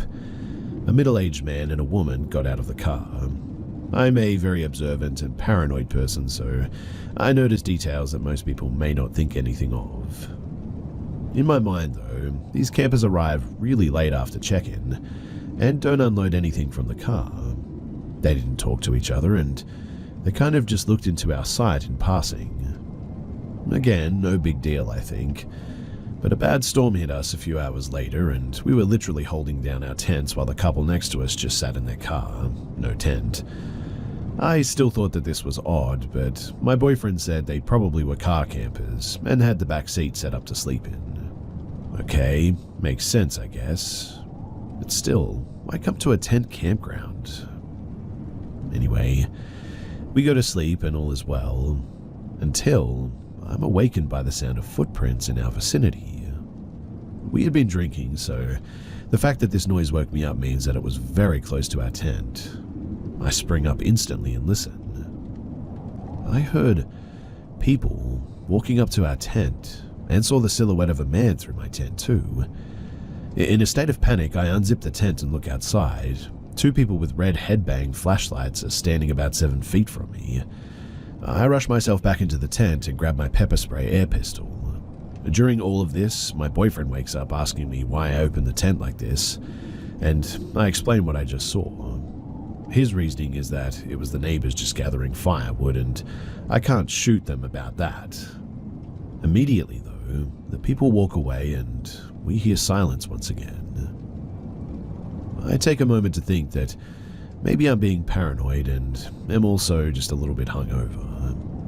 I try going back to bed but can barely sleep at this point.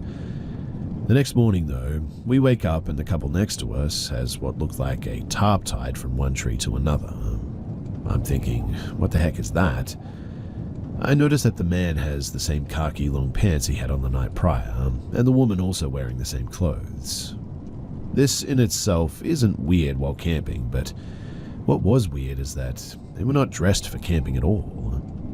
It's hot, and the clothes that they were wearing were not what you would wear in this environment.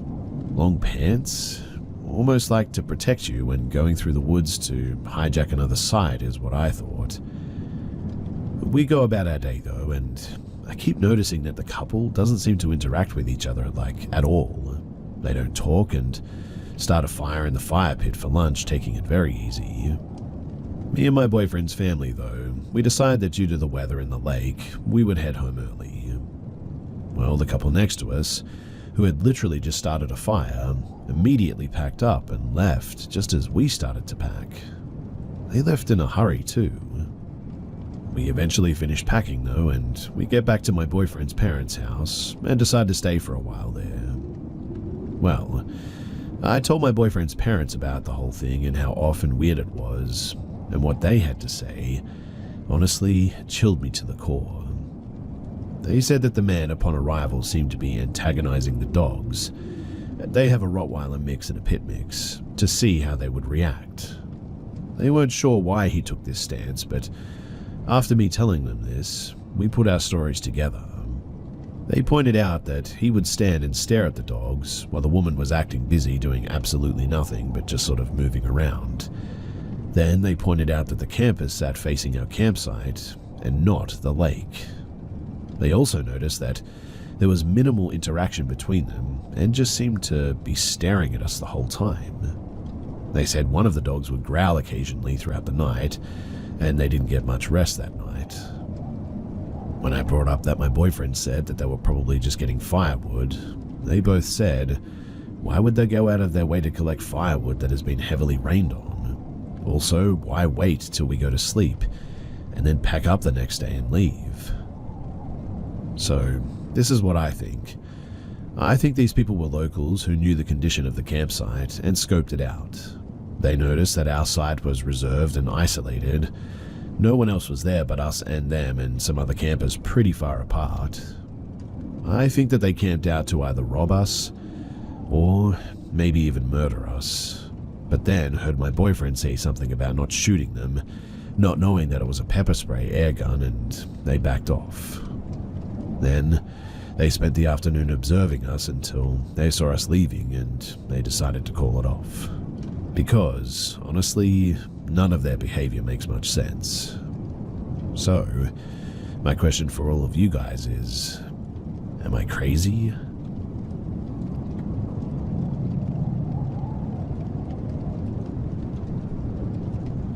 My idiot friends and I thought that it'd be fun to convene with the spirits pretty much daily one summer. We'd regularly break out a homemade Ouija board to see how goofy we could get. Because it gets too hot to do anything outside during this time of year, we had to find things to keep our 14 to 15-year-old selves entertained in, well, let's call her Jennifer's tiny little house in the 90s. Things went from casual and believable. I'm a teenager who died in a house fire, and I'm an old woman who died of natural causes, stuff like that, to downright disturbing. Like, I've never had a body, but I'm able to experience life down here if you say you accept me. For those, we'd always take our hands off and demand a new spirit. After what was essentially auditioning them, the gang and I managed to settle on a rather gentle entity who went by AJ Duke. AJ said that we could talk to him pretty much whenever we wanted. He was 8 years old and didn't want to cross over because he liked watching people go about their lives, and he'd been doing this for hundreds of years. Sounded like it was made up, but whatever. It was a Ouija board after all. All of it was kind of made up, right? Well, it was all well and good for about a week or so. He would tell us things about other people in the neighborhood in his usual terrible spelling, and it was always hot tea. We were so polite back and forth with the thank you and you're so adorable, cringe I know, but we'd occasionally bring AJ up in jokes and casual banter when we weren't playing. He was kind of like a fourth wheel for a few days there, but then it got weird. AJ revealed that our playing was attracting bad spirits onto the property. He said that we shouldn't talk as much anymore, but if we asked for him when we started, he would try and take up the space so they couldn't talk to us. We felt very protected by this little dude, corny as it sounds. AJ was always around and game to talk when we sat back down to gab. Soon though, we started noticing the thing getting faster and stronger. Our arms would feel pulled this way and that, and go to letters faster and with incredibly skillful precision. Increasingly, we'd end up putting the board away because the vibe started to feel super sour in the room. It's gross to say, but the gentle aspect that we liked about this spirit was replaced with wording that was only better spelled, but sexual and catty in nature. And even though we'd put the thing away once it got all weird, we'd always go right back later into the evening or the next day. It became sort of compulsive in a way. Anyway, one night, Jennifer's older sister stopped by to visit their mum, but decided to hang with us for a while. It was literally the first time she'd ever did this, and it felt really cool to have someone who was pretty popular in high school kick it with us. When she came into Jennifer's room and saw the Ouija board, though, she got instantly piqued. We showed her what we usually got up to, and she was skeptical at first. She said, "I'm going to go into the hall and hold some fingers up. Let's see if the Ouija board can get it."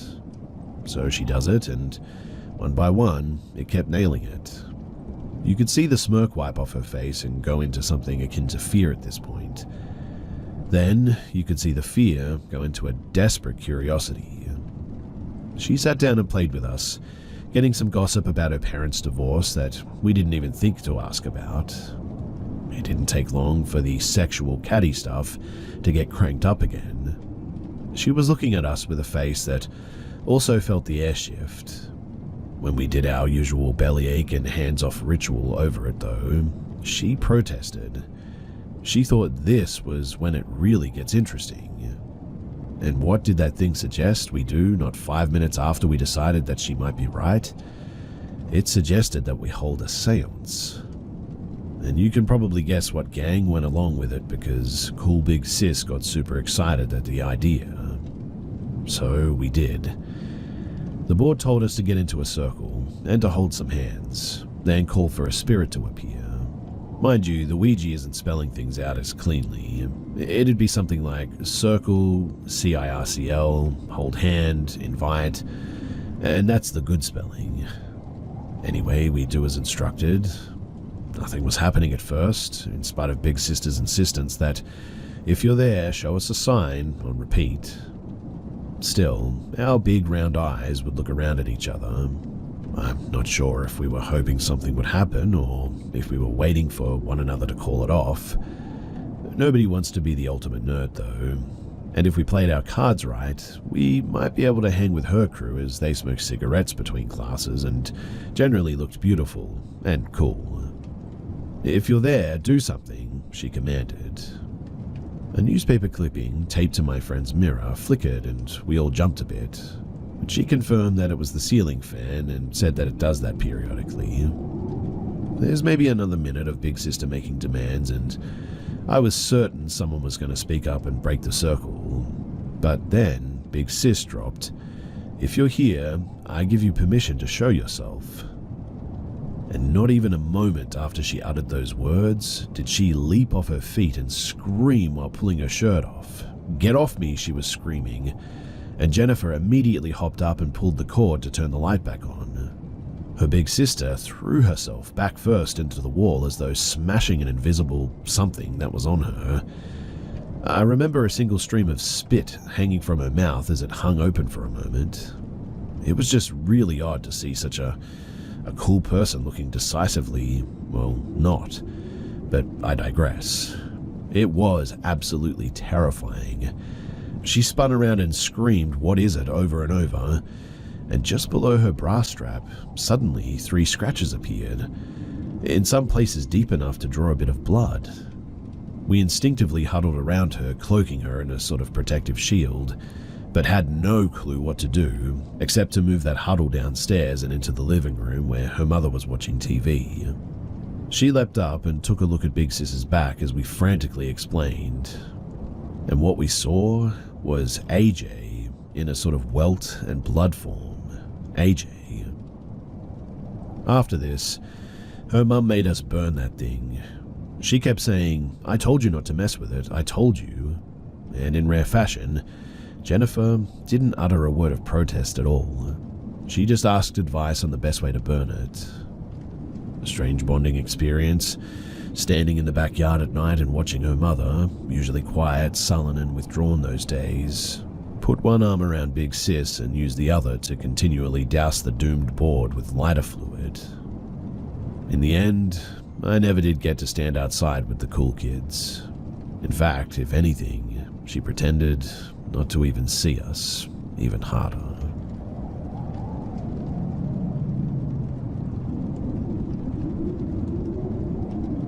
So full disclosure, I haven't told many this story and, well, after typing it out, it sounds really out there, I realize that. I've had several paranormal encounters over the course of my life, but this one was the first. When I was a kid, I had a friend named Boo. I called him this because you could see through him. Boo and I played a lot when I was little, even introduced him to the rest of my family. We pretty much did everything together. He was cool because he changed his shape. He could be little like me or big like my dad. He could walk through walls and flew with wings on his back. A week or 2 before my 4th birthday, Boo wanted to play in the front yard, which was pretty normal for us. After a while, he said that we had been friends a long time and he wanted me to meet his family. He said that he told his parents and siblings about me, and he said everyone was super excited to finally meet me. He told me that they were going to throw me a big party with all the cakes and candies that I could eat. As you could imagine, at this age, I was very excited. So I asked Boo where his family lived. He told me that they lived in the other world, but that it was really easy to get to. I asked how to get there. I was concerned that I couldn't go because, well, I didn't have wings like Boo did. He said that we didn't have to fly to get there, and all I had to do was follow him away from my house. He wanted me to go down the street and into a small grove of trees. I got kind of scared about getting into trouble, and so I told Boo that Mummy and Daddy say that I'm not allowed to leave the yard. He said that they're not with us right now, so they won't know that we even left. Dad was inside watching TV at the time, and I think Mum was at the store. I still wasn't sure though. He told me though that we were best friends and I should trust him. Boo then took me by the arm and started leading me out of the yard. He had opened the gate for me because I didn't know how to. I walked with him to the street corner. I stopped when I was suddenly filled with an overwhelming sense of fear. Boo asked why I stopped. I told him that I was scared, because that's the furthest I'd ever been away from the house without Mummy and Daddy. He said not to worry though, because we're almost there. His grip then tightened around my arm, and he started pulling me hard. I told him that he was hurting me and to stop. Boo then told me, in a very flat voice, to be quiet. He said that if I didn't behave that I wouldn't get my party, and that they would have to throw all the food away. I started to cry at that and asked why he was being so mean to me. Boo said that it didn't matter because we would be in the other world soon anyway. Crying, I told him that I didn't want to go anymore. He responded by saying if I didn't go with him, then he would just leave me there, and I would have to find my own way home. I said fine, and yanked my arm away from him. He then made his face look really weird, like not human weird.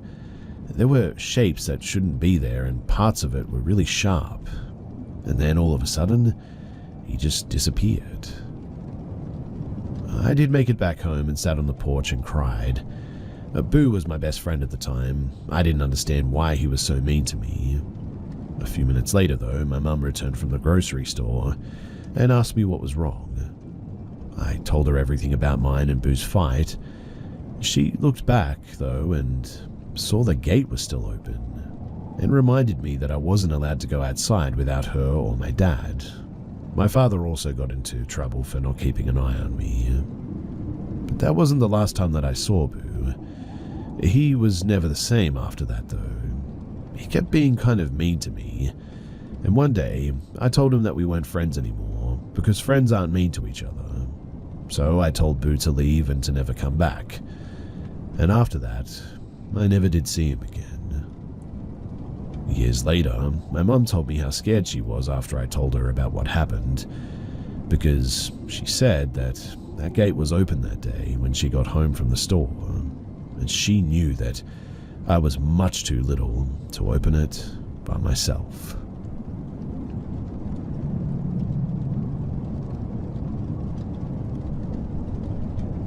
So, a kind of scary thing just happened to me a couple of hours ago, and I'm still kind of shaken up by it. A woman was knocking at my door, and when I answered, she said that she heard a child screaming and an older male yelling. She told me that it was super loud, and she heard an older man saying something along the lines of, "People are looking for you now." I live in a duplex with my boyfriend and dog. We live on the main floor, and we have a neighbor who lives by himself in the upstairs unit. We have absolutely no children. But I also found it odd because moments before this I was in my shared laundry room that you access from the backyard with the back door open. I always do that to let my dog out into the backyard, and I can assure you that I heard absolutely nothing. The way that she was talking and the look on her face, though, seemed really genuine, so I was trying to reassure her that we had no children, and she probably just heard one of the neighbor's kids or something. We live close to the city in a populated area, so there's lots of kids and they scream when they're playing all the time. We just kept going in circles, though. I didn't have any children in the home, and she most likely had the wrong house. I even offered her to peek over the fence and check the yard if she wished. But otherwise, that was really all I could do.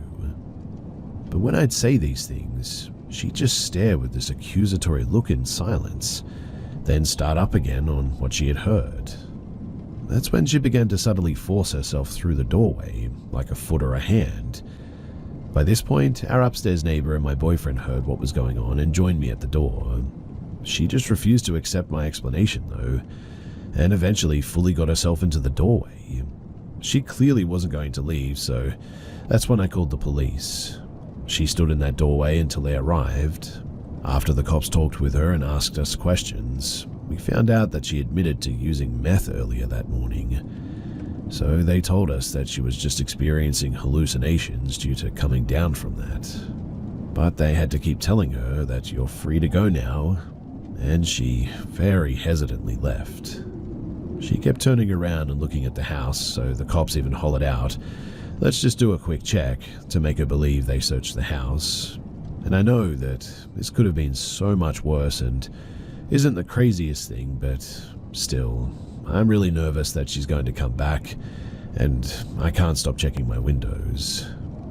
Plus, someone that high on meth, well, they can't be the safest, right?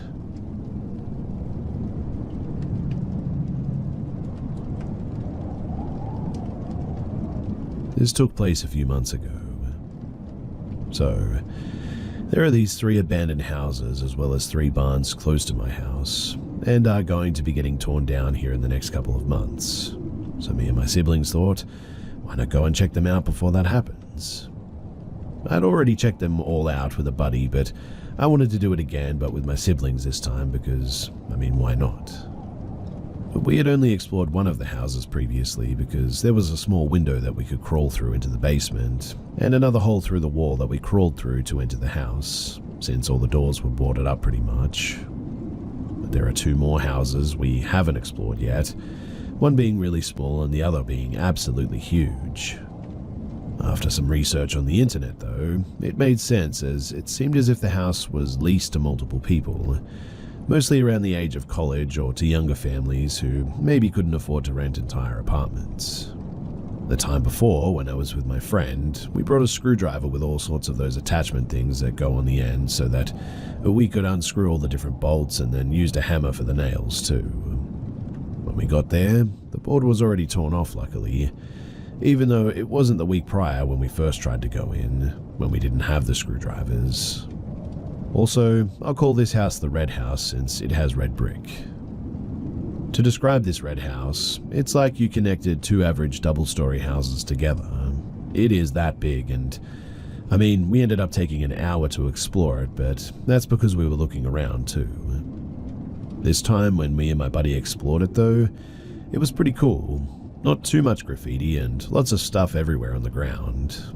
We found some old cheap purses, Pokemon and baseball cards, a bunch of broken keyboards, books and old school supplies, plus a lot of other completely random things. There was even an old tanning bed that I think we discovered was from the late 80s. There were the occasional drug beetles and pills, usually in corners of old bedrooms or in the bathrooms. And the next time, I just wanted to experience this again with my siblings. This time, it was night when my mother was asleep, so we could actually get away with it. I dropped them off in my car and I drove half a mile to a trailhead where I could park my car and it would be hidden. I then rode an electric scooter the half mile to where they were so we could go in. Now, there was this gate that we had to go over since there was barbed wire, and so I folded up the electric scooter and hid it in the tall grass.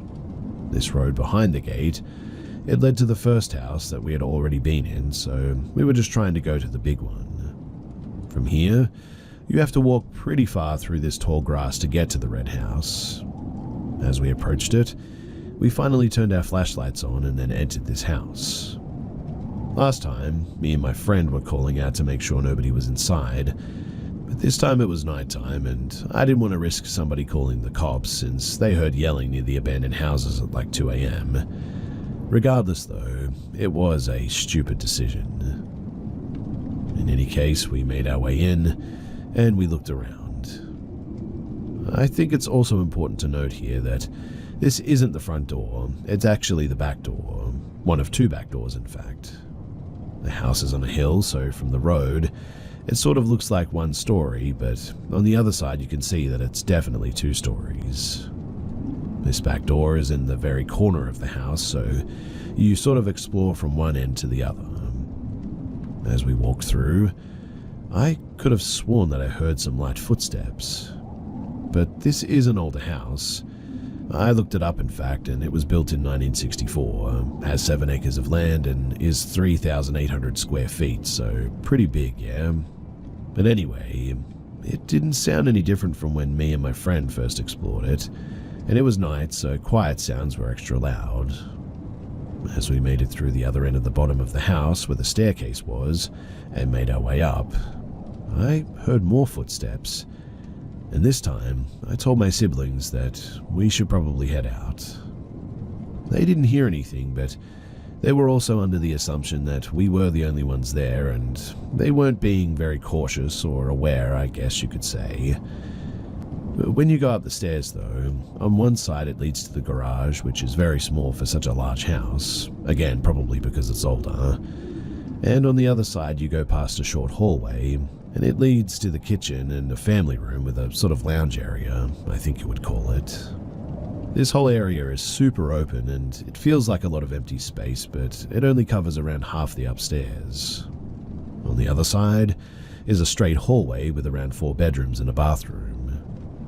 And that was when I thought that I saw somebody moving from one bedroom across the hallway to the other, from left to right. But my light didn't go very far since I was using my phone light. I start angrily whispering to my siblings, who are already kind of close to the hallway, which leads to where I saw the person, as to not yell but to get attention urgently. They ignore me though, which really ticked me off, and I quickly walk across this open area to try and maybe yank their arm, until this time we all hear something drop.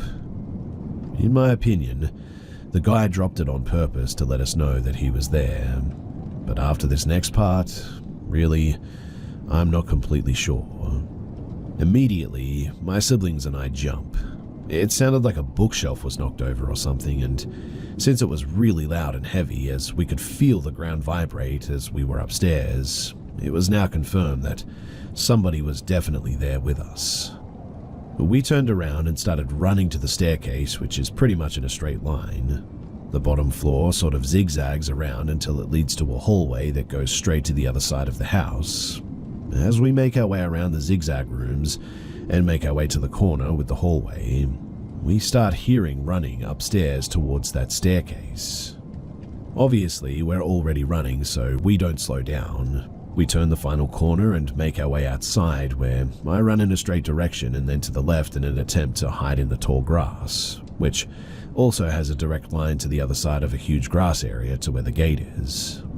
I lay down, and when my siblings run out behind me, I tell them to get down as well. We were maybe 30 or so feet deep into the grass when I see a dark figure run out of the house a few feet, stop, look around, and run into the small house next to this one, which is only like 50 or so feet away. I thought that house was all boarded up still, but it looked like he ran to the side of the house where I guess his entryway was.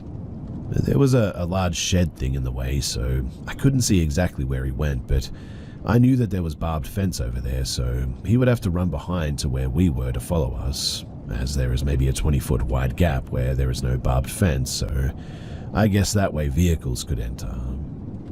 In any case, I heard his footsteps running around, but I couldn't see where he was. We started to sort of army crawl across the grass, but really slowly as to not make much rustling noise. We start crawling faster, but then I heard his footsteps stop, so either he ran away or was stopped, maybe looking at us. I kept crawling on all fours since the grass was now tall enough to still cover me, and I was looking behind to see if I could see his outline in the dark, which thankfully I couldn't see him. We started to hear a cracking sound though, and it sounded like he was cracking the plywood boards, but I don't know why he would do that. I don't know what it was, to be honest.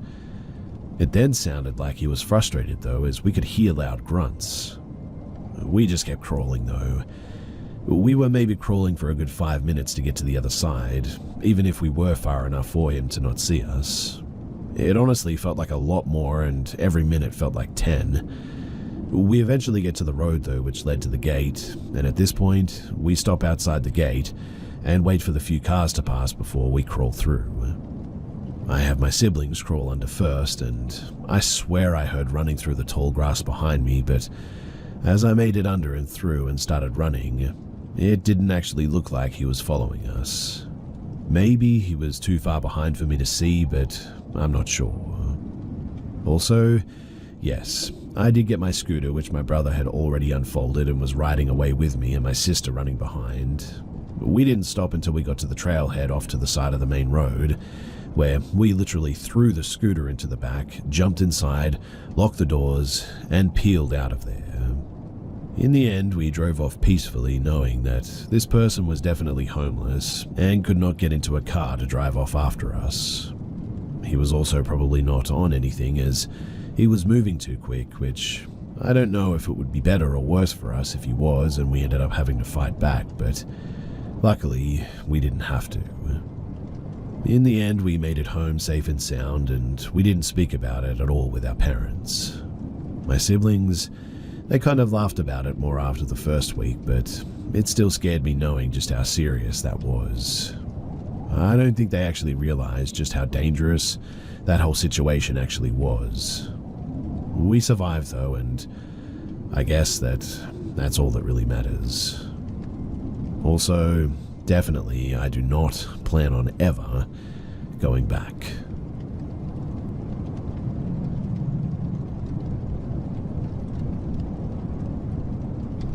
This happened almost 3 years ago. During COVID, I was sort of lost and extremely bored without human interaction. I was, until me and my buddies found mountain biking when our parents allowed us to see each other outside. Living in Washington State, there's a lot of woods perfect for mountain biking trails. Us being under the age of 16 at the time, we had no license to drive in actual mountain bike parks, so instead, we built them. Apart from the one trail already near our house with a 30-foot gap jump, which was way above our skill level at the time, we wanted to make something new. Basically, there is an entrance to this trail near my friend's house, and you walk down it a ways until you find the normal trail. To get to our trail, you find this one spot on the trail that turns 90 degrees to the left, but instead, you go to the right of the trail through all this mud, weave between these fallen trees and tree branches, and from there, you go right where it sort of curls around until it goes straight again. From there, you go straight through this small pathway, which is still hidden from all the ferns, until you reach this abandoned forest road. Now, you follow this forest road down, which goes for about 80 yards or so. It's also covered in huge amounts of mud, and if you were there, you would see all the clumps with our footprints going about 6 or maybe even more inches deep, especially in some spots where it's extremely deep. But there are more fallen trees on this forest road, but if you continue to make your way down until it sort of stops, and then go off to the right and walk around this hidden pathway that weaves and curls all around this huge area of ferns for maybe another 60 or so yards, you finally reach the bottom of the trail that we made. It probably takes about 10 minutes to get there, but around 5 on a good day where it isn't wet, like during the summer. Essentially, you have no reason to be there unless you're either lost, which is almost impossible to do unless you purposely wander off the trail, or are looking for it. And on this particular day, my buddies couldn't go out to help build, so I decided to bring my younger siblings along. The only reason I felt scared going alone was around a week earlier, me and one of my friends thought that we found a cougar den with some scat nearby in a few spots. I also just didn't want to be alone that far out. My sister decided to come with, but my brother, I guess, had a friend who he was going to hang out with or something. Anyways, me and my sister ride our bikes there, carry them through the hidden area, and throw them off into some fern bushes right before you get to the forest road. From there, we went down that long trail. The main reason why I was out there was to be sure that no trees had fallen, because we had some extra winds the days prior, and so we knew that if we needed to bring some bigger saws to cut. And so, if we could figure this out, then we would know if we would need to bring some bigger saws to cut them. There wasn't any damage, but around a week later, a tree did end up blocking the end of the trail, ironically. Also, it's probably important that I mention that it was a pretty rainy day that day. So, we were there for around 10 minutes while I showed my sister the trail, when all of a sudden I get this call from my mum telling me that my brother was asking where we were since he was going to come and find me. I guess he had a change of plans or something, but me being lazy, I told my sister to go walk back down and wait outside the trail entrance on the neighborhood to wait for him. This would also give me the opportunity to do some work while she was doing this. I called her every few minutes or so since my brother should have arrived, but he hadn't at that point. About 10 minutes go by, so she's been waiting for about a good 20 minutes when my mum called me again telling me that he had returned and couldn't find us. At this point, I was kind of annoyed, but I called my sister telling her to come back down and to make sure nobody was around or following her for when she entered the trail, as to not give our spot away. I was waiting from anywhere between 7 to 10 minutes when I was wondering what was taking her so long. So when I walked over to the end of the forest road and I saw her walking all the way on the other side, I was kind of relieved. She wasn't walking on the forest road yet, but she was perpendicular to it, walking towards it. From this angle, the bushes go from anywhere between hip to shoulder height, and so I could see her upper body with her hood on. This is when I realized that I didn't remember her wearing a white sweatshirt or windbreaker. And once the person turned the corner, I could tell that it was not her at all, and was actually likely a grown man. I quickly backpedaled off to the side and down the hill a little bit behind a tree so I could call my sister. I was wondering where she was and if she had gotten lost because, after all, it's pretty hard to get to. I also didn't want this person to steal our bikes, and did I forget to mention my bike was over $2,000? Don't worry, I made it worth it for how much I ended up riding it, but it also was going to last a lifetime if properly maintained. Anyway, with my worries about my bike in mind, I called my sister, and the second that I heard the first ring, I heard a voice on the other side of the tree that I was hiding behind say, "What are you doing?" It was my sister. I quickly told her to get down as to not be seen by the person. I didn't want them to find the trail that we were building, as I didn't want to get into any sort of trouble, and I also wanted to keep it hidden. I also wanted to get back to the bikes, and she could tell by the panic in my voice that I was serious, and when I told her that there was a person and she looked, she said, "No, there isn't." I peeked over, and sure enough, nobody was there now. But I knew what I saw though, and so we made our way back, walking past where I saw the person.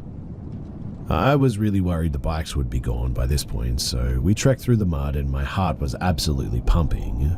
And during this time, I just couldn't help the feeling of being watched. I could feel the adrenaline rush, and I almost knew that they were off in the trees, watching us. I was so distracted thinking that they were going after the bikes when I saw them disappear that I didn't even think that they would be hiding. Thankfully, as we made our way down the trail while acting as calmly as possible, we arrived to see the bikes, which were still indeed there. At one point, it did look like there was a different shoe print though, because it was slightly larger and differently shaped, but it was hard to tell in this area. Now, we made our way all the way back, and while I constantly looked behind me making sure that we weren't being followed, I could have sworn that I heard things and saw things out there in the forest. Towards the end, where the trail splits off and leads to the neighborhood, there's a short but wide wooden bridge which is covered in dirt. Thankfully, since it was raining and you could easily see footprints, I could see the extra pair. You could vividly see my first set of footprints to get to the trail, as well as my sister's, with an additional set of her footprints going back and then returning, and then a shoe print on top of hers showing that it was most recent. This confirmed my sighting. My heart dropped once again, and we quickly got out of there, still making sure that nobody else was behind us. When I got home, I didn't hesitate to tell my parents, who only told me that the next time that I need to be with her at all times. I could tell that they partly didn't believe me or thought that I was just over-exaggerating or something. All these questions, though, went through my head. On one side, we live in a pretty nice neighborhood, and even if it was a random person who didn't live there, why were they there? If they were maybe worried about why a random little girl was wandering off in the trails, why did they even bother following? And when they did, why so far behind and so creepily? Why not call out? If it was a worker, why were they wearing what they were wearing? Wouldn't there have been boot prints? Wouldn't they be wearing a vest or a helmet? A truck parked outside the trail. Wouldn't they have something else with them? And why hide like that? If they thought that she was alone originally and they walked past 2 bikes, why didn't they keep going? It wasn't until they must have seen her talking to me or just saw me when they hid. Why did I feel like I was being watched when I was under the assumption the person was off stealing my bike and not even near us anymore? Why the footprints entering but no going back? Why is someone hiking in an area like this in that attire? How did they even find the area by themselves? They definitely found it because of my sister, and when they did, they followed? When they saw how hard it was to navigate, why keep going? Why feel the need to hide from 2 younger kids as well? And most importantly, what would have happened if I wasn't there at that point? Anyways, I feel the need to explain some more details too, because the footprints were maybe half an inch to an inch bigger than my shoes. My shoes were smaller at the time since they were beaters, but regardless, my guess is that this person was anywhere from 2 inches shorter than me to 2 inches taller. I never got a good look at their face, but they were definitely white or had lighter skin. I'm going to be honest and tell you that the person wasn't huge or massive, trying to make it sound more scary than what it is, but they definitely did fill out their sweatshirt or coat, so they were pretty stocky, but definitely much bigger than me at the time as well. At this point in time, I believe I was around 5'8" and maybe 130 pounds, so pretty small.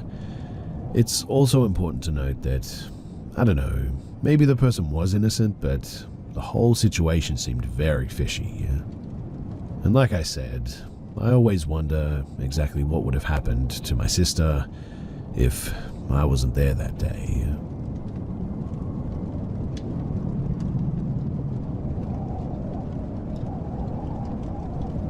I grew up in the early 90s in a small town. During the warm summer days, my father would often make me turn off the TV and go outside to play. We lived in a house on a cul-de-sac, but a few lots didn't have houses built on them yet, so there weren't many neighbors or any kids my age to play with. So I was often left to find ways to entertain myself while playing outside. I vividly remember on 2 different occasions being visited by a strange man who resembled looking kind of like a hippie. He was about 6 feet tall, slender with long brown hair and a beard. I had to have been between the ages of 5 or 7 during this time.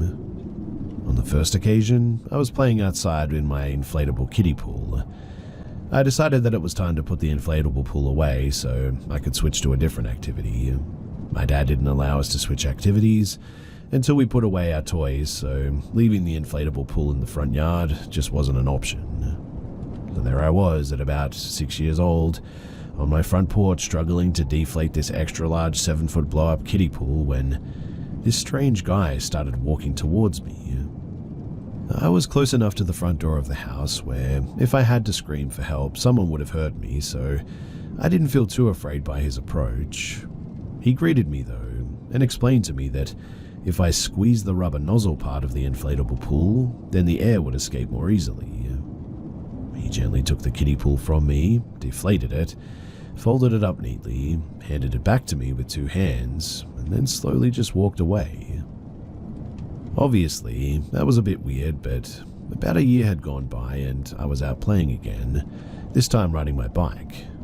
At some point, my chain had popped off my bike, so I walked my bike around to the backyard in the shade so I could try and put the bike chain back on into the gears. About 10 minutes later, I saw that same hippie guy walking down the driveway into my backyard. My first thought was, how did he know that I was even back here? My second thought was, why is he so comfortable walking into our backyard with my dad in front of the yard mowing grass? Most neighbors were intimidated by my father's large size, or our big Great Dane, so his confidence in trespassing intrigued me. He greeted me again the same like before, then knelt down eye level to me on the opposite side of my bike, and proceeded to reset the chain on my bike. I thanked him for his help, and he strolled off again.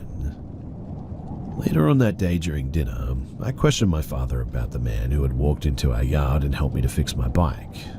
I figured my father had known the stranger since he allowed him to walk into the backyard to help me fix my bike like that.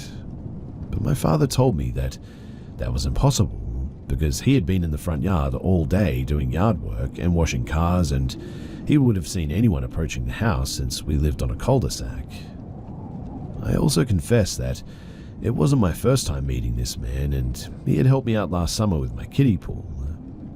My father had a look of discomfort on his face and asked me what the guy looked like. It was a small town and everybody knew everyone, but he could not figure out who this guy could have been. My dad instructed me not to talk to strangers and to alert him if I saw the guy approaching our home ever again. But after that, I never saw the strange guy again. Fast forward to recently, a few weeks ago, I was talking to a close friend and randomly remembered those 2 visits from my childhood and shared the story with my close friend. After a few laughs, my friend asked me what exactly did the strange guy look like, to see if he had seen anyone that resembled him on any crime documentaries. I explained to him that the guy honestly looked like a white Jesus dressed in a linen button-up shirt and leather sandals. We laughed a bit more about the whole thing, and really, that was it.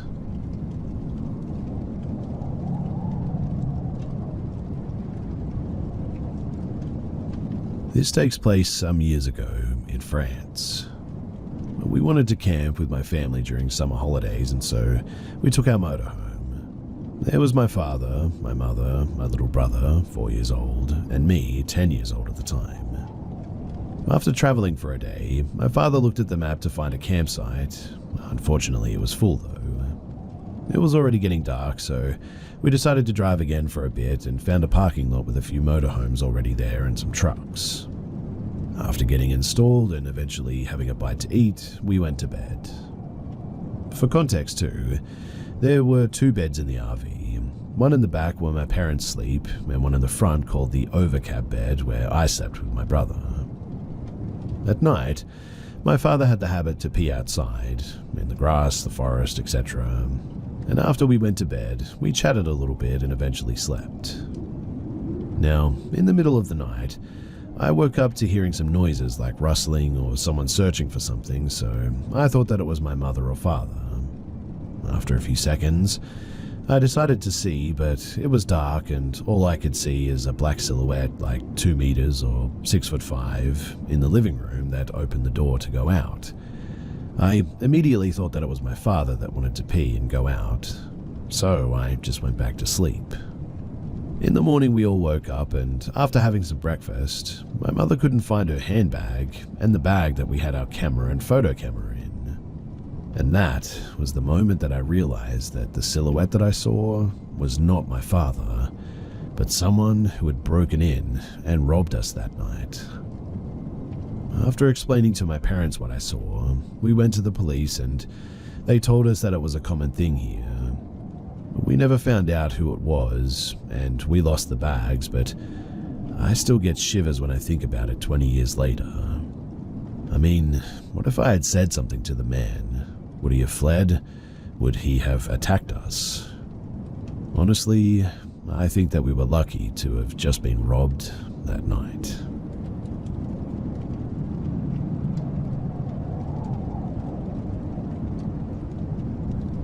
For my safety, I won't reveal which park system I work for, but it is important to know for this story that I, 19 and female, work a position at a Michigan nature park, not entirely dissimilar to that of a park ranger. My job duties usually include manning the entry booth, locking up the buildings at night, etc.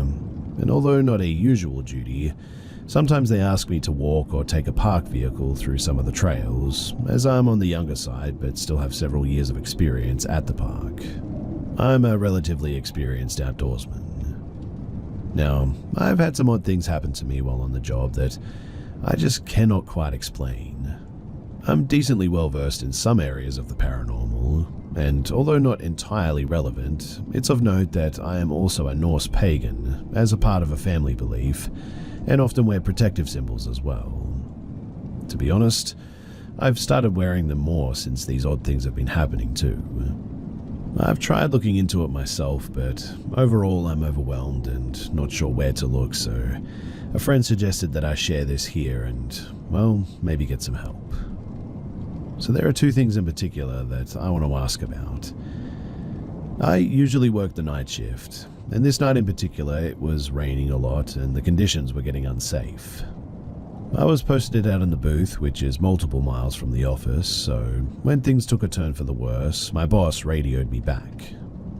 Some people who don't spend a lot of time in the woods, they don't realize how dark and deep the woods can actually get, much less in the dark at night. But I had a flashlight and the light from the booth, which gave me probably 30 feet of visibility. And when I went to grab my stuff so that I could lock up the booth and get to my car, I swore that I saw something that moved very human-like, but moved in a really odd way too. Like, the only way that I can describe it is as if a horse-deer hybrid tried to run like a person.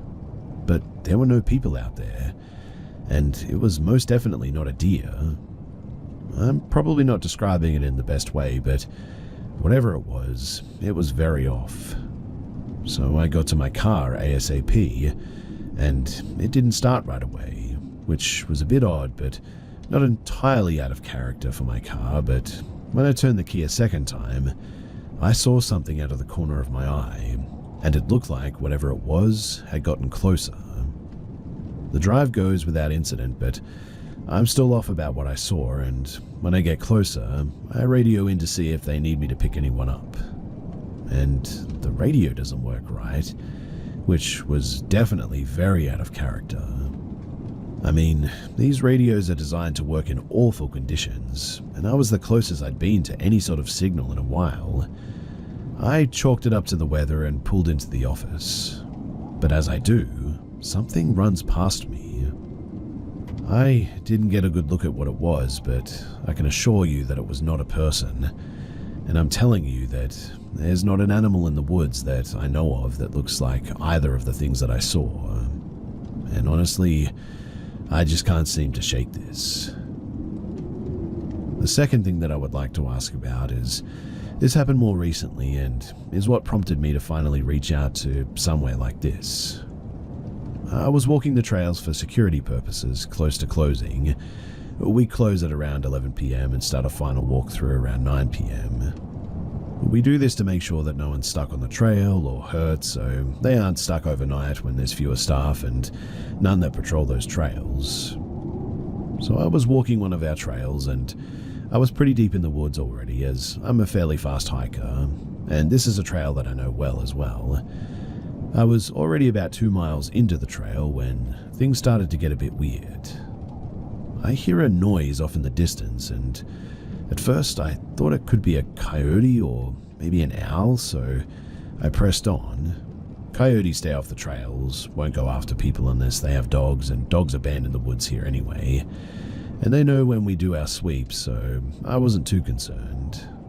But then the noises got weirder. I'm used to the sounds of the woods, and I know the area and the wildlife very well, and I have never once in my life heard that sound before. It didn't come from any animal that I recognize, and it most definitely was not human.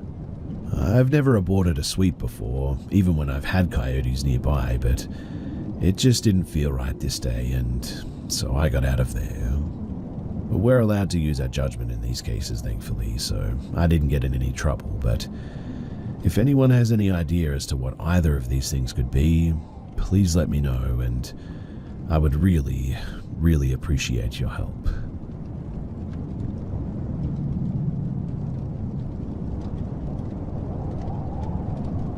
This was around the winter of 2006. I was 8 years old at the time, and I was living in Thunder Bay, Ontario with my family, and we lived by the auditorium and the Canada Games complex. There was a big hill at the east end of the parking lot that myself and the neighborhood kids would go sledding at.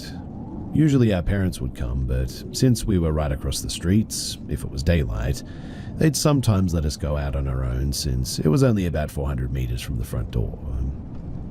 Now one day, a few of us went to the sliding hill. There was 4 of us, myself and 3 kids from a big family from down the street. There was the older sister and 2 of the younger brothers.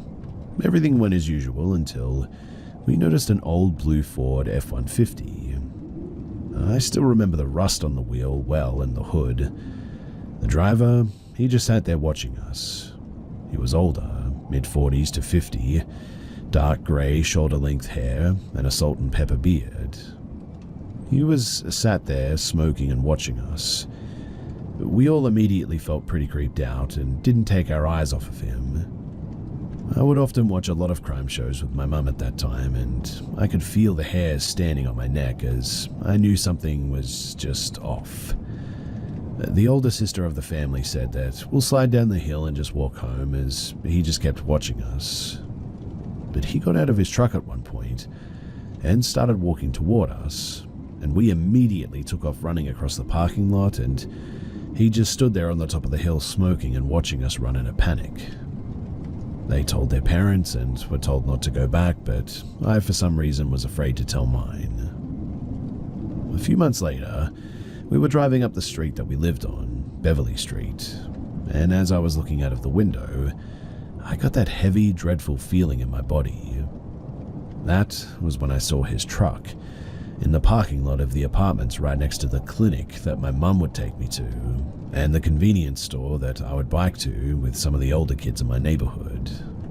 I never biked up there again, and when I would see the truck driving on the main drag, I'd hide in the bushes or behind the hedges every time. Only once did I see him drive through the neighborhood, and it was right before I moved. I was playing in the yard of the kids that I was sliding with that following summer, and we all just stood there and watched as he slowed down and glanced out the window, cigarette in his mouth. Only a few of us had seen him, and the dread that we felt as he looked over at each of us was indescribable. I moved a few weeks later after that, but I never forgot about that day. I recently in my adult life moved from Manitoba to southern Ontario, and I decided to drive by my old house on the way, but when I drove by those apartments though, I never saw the truck. I don't know why I was looking for it, but I still felt something odd in me.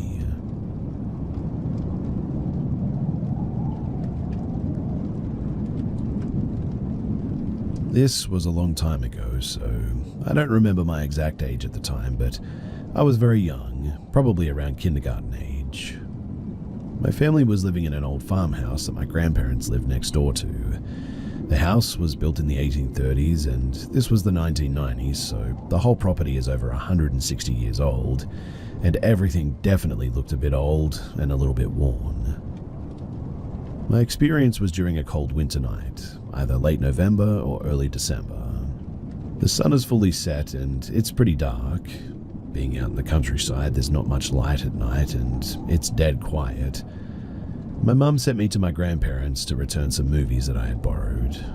It was a pretty short walk, but I had to cross the farm driveway to get there, and that is where my oldest and most vivid memory takes place. I'm a child walking alone at night, even though now I know both my mum and grandma were watching me, so I was pretty scared. Once I got to the farm driveway, I remember feeling just not right. I wasn't exactly scared, but my anxiety was very high. I remember turning to look down at the barns and seeing my dad out in the workshop, and then I turned back to start walking, and that's when I saw the boy and his horse. I remember them so vividly. They had a pale off-white glow, but it didn't emanate from them. You couldn't see light on any of the surroundings, but the boy was wearing dark underwear with suspenders, a white long-sleeve shirt, and a hat with a white brim. He was holding the reins of the horse. I don't remember the horse as well as the boy, but I remember that it was fully saddled and looked healthy.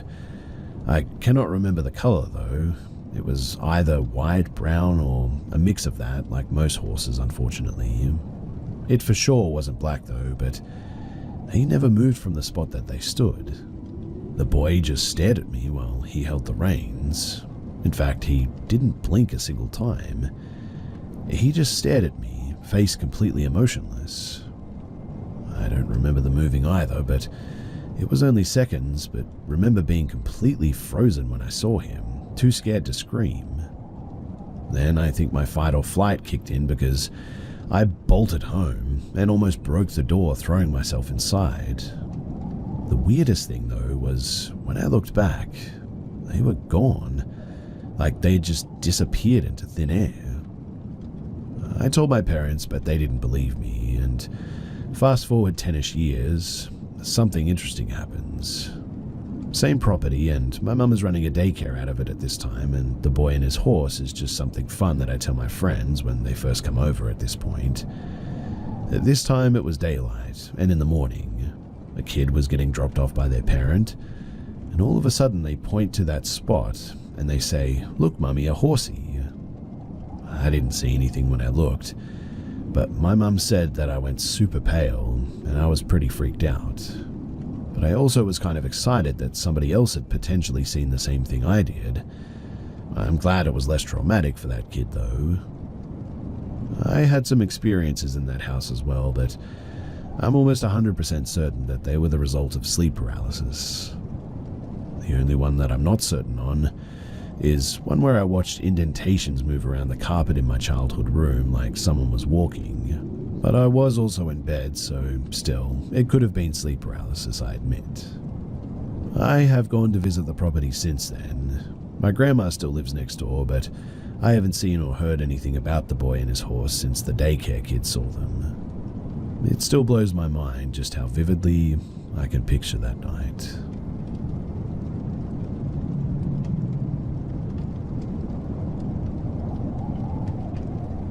I recently went on vacation with my parents to a resort, and one night, my dad went to bed early while my mum and I sat outside and talked. She is a very reserved woman who keeps many things to herself and likes small talk, so this caught me completely off guard. She was looking up at the sky and seemed like she was thinking hard about something. She suddenly asks me, in Spanish, "Do you remember Cousin Jorge? You met him when you were little, but he died not long after." I did remember him, a little anyway. I remember going to Cuba with my parents to visit family, and I met my cousin there. I was about 8, I think, and he was very sweet and welcoming, about my dad's age. He asked me so many questions about life in the US and played games with me. After a while, he went over to the adults, and suddenly he became sort of hysterical, crying and hyperventilating, yelling things that I couldn't understand at the time. It scared me, so I remember hiding, but that was really all that I remember of him. My mum proceeded to tell me what she remembers of him. This took place in Havana, where they're from. My mum said he was a completely normal person. We used to spend a lot of time together because he lived next door. He was about 10 years older than me, but he took me everywhere, running errands, hanging out with his friends. He helped people with housework and with livestock. There was never anything odd about him. Everyone loved him. Then, when I was about 7 or 8, he was 17 or 18, he had to do his mandatory military service, as every male did in Cuba. At first, he wrote me letters, but after a few months, those stopped. He would only write to his mother, and I overheard her talking to my mum and grandma, Hilda, about how something about his letters just didn't seem right. And then the letters stopped altogether. One day, I was at my aunt's, Jorge's mum's, and there was a knock at our door. I answered it, and there were 2 men in military uniforms. My aunt and my grandma hurried towards the door and told me to go away. I hid behind the hallway wall and listened. I couldn't hear everything, but the men said that Cousin Jorge was unwell and he was being sent back home. A couple of weeks later, sure enough, Cousin Jorge gets sent back, escorted by another young soldier who was his friend. Grandma later told me that his friend had quietly let them know that Cousin Jorge had apparently been in a submarine with the Russians, no idea where, and that while he was down there, he saw something and immediately went haywire. After that, he was very different. Like, he'd be acting completely normally, and then randomly go into hysterics, screaming nonsense, crying, throwing things. He also refused to talk about his military service. One day when I was 16, someone in the neighborhood gave me my first Bible. I was really excited to receive it too. We didn't have much of anything, so being given a Bible as a gift was really exciting. I came home with it and Cousin George was there. He saw it and stared at it in my hands for a moment. He then stood up and walked over to me, grabbed the Bible from my hands, and flipped to the first chapter. He then said, "Genesis, the first great lie." The way that he said it terrified me though, and I grabbed the Bible back in case he'd try to destroy it. He didn't follow me when I left, but I could hear him having another meltdown after this. Cousin George, he never recovered. He ended up becoming extremely religious later in life, but still had frequent episodes and delusions. He passed in the early 2010s from a heart attack, unfortunately. My mum adored him, and I know that that hurt her badly to see him suddenly change like that. I could see the pain in her eyes as she told me all of this, staring off into the night sky as she spoke. I have a couple of theories, though, about what may have happened. One, he may have been subjected to psychological experiments at the hands of the Cubans or Russian military that led him to lose his mind. Two, he may have developed a mental illness later in life. I remember reading that schizophrenia often comes around in males in their early 20s. The stress of military service, maybe that could have triggered an underlying mental illness. Or three, he really did see something that made him snap. But what could it have been? If anyone else has any theories, then genuinely, I would love to hear them.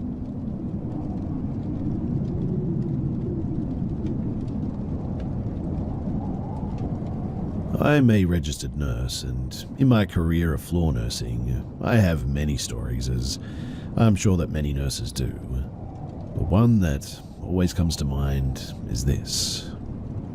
It was an older woman that, at the end of the shift, interrupted me while I was checking in on her. As she raised her shaky hand pointing in my direction, she said, "Could you please tell him to leave?" I turned around, just the empty corner of the room behind me, and said, "Who?" Dead serious, she repeated, "Him, tell him to leave. I don't like him." I thought that this was strange, as she wasn't a psych patient, no history of hallucinations or anything. So I replied, "Ma'am, there's no one there. It's just you and I in the room." She kept staring in the corner. "No, there's a man in the corner wearing a dark hood. Tell him to leave." Well, I finished my shift pretty much then and there, and I went home. I came back the next week, and that patient was no longer in that room. After inquiring from co-workers, I found out that she had passed away 2 days after the night that she told me about the man in the hood in her room. And for whatever reason, I still get chills when I think about it.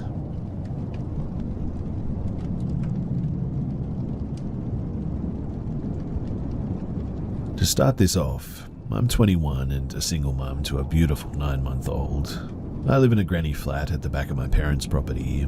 The previous tenants were the previous owner's daughter and 2 granddaughters.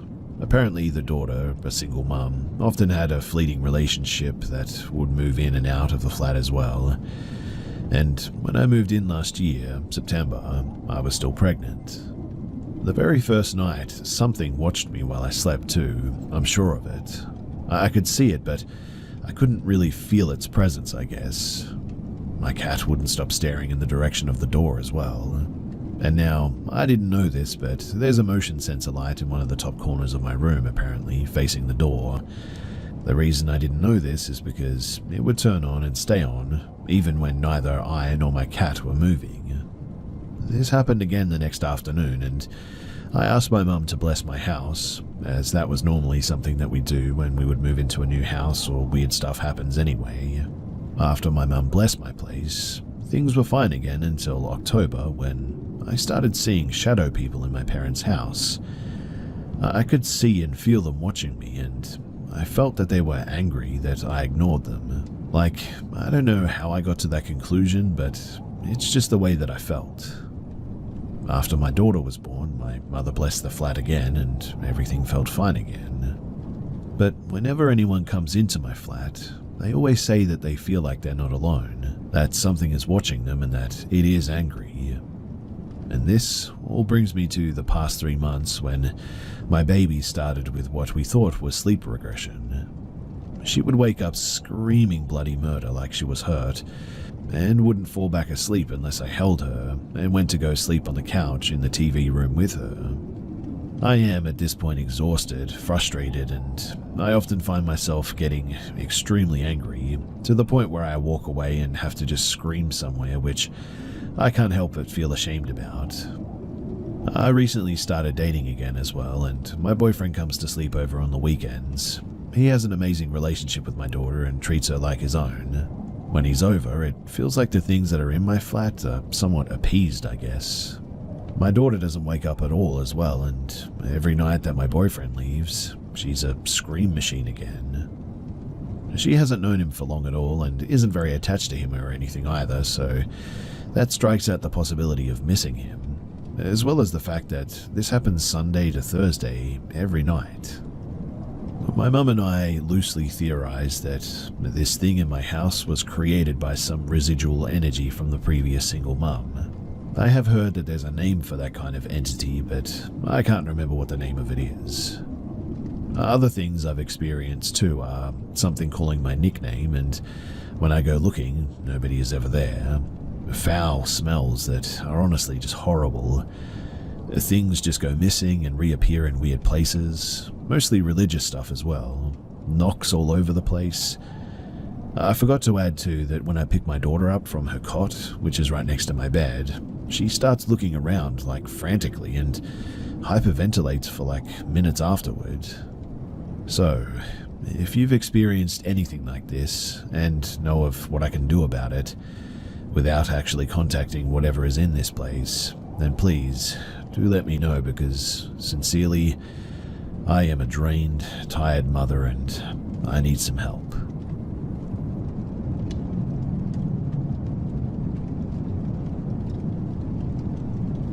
My father lived with us for a while, 6 months prior to passing away, in fact.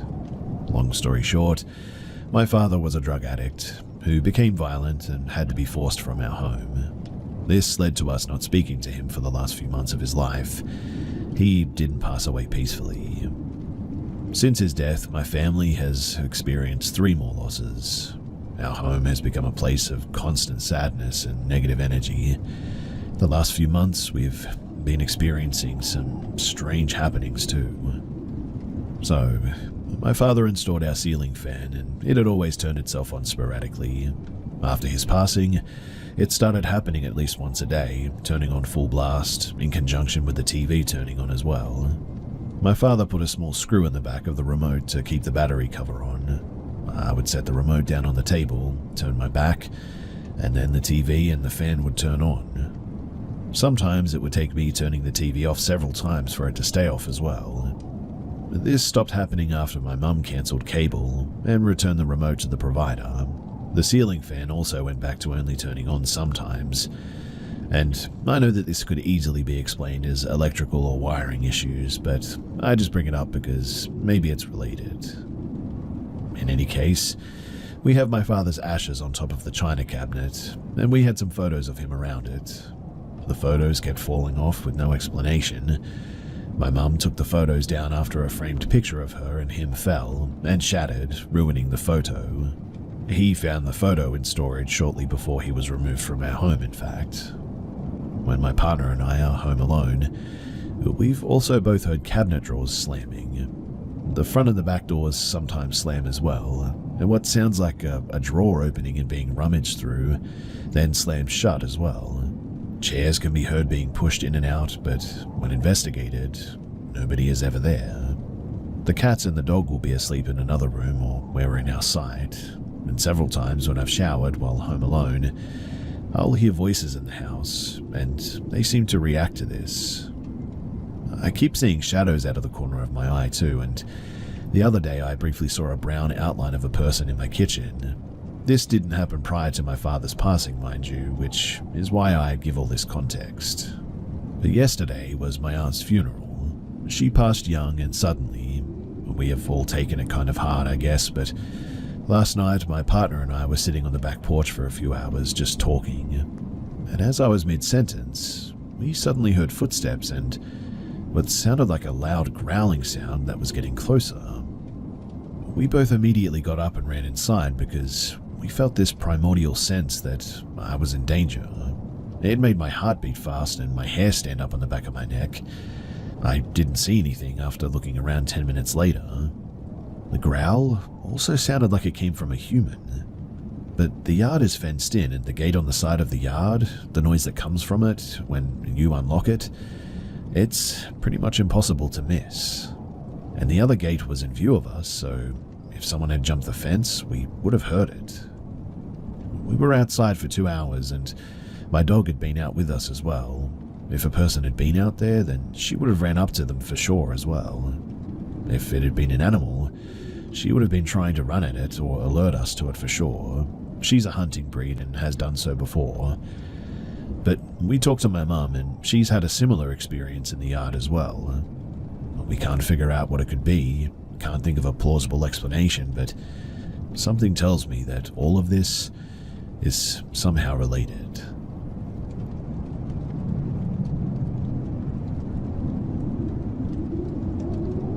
This happened around 2018, right after my sister and I moved out of our apartment together. It's been bothering me since I just moved out. I was home alone on my day off when someone knocked on my door. No one ever visits, and I have anxiety, so that was terrifying to my brain already. But I answered, and it was a woman who lived in one of the basement apartments. She seemed nice at first, asking if I wanted my clothes that she was giving away because they weren't her style but supposedly matched mine perfectly as a young woman. That was already a bit of a red flag in my mind, because the only time that I ever saw her was when I was walking to work, wearing my uniform of a black shirt, black pants, and black hat. But I let her talk because, well, I'm super awkward and hated being rude to technical strangers. Then she started getting pushy and listing off super expensive name brands to try to get me to go to her apartment.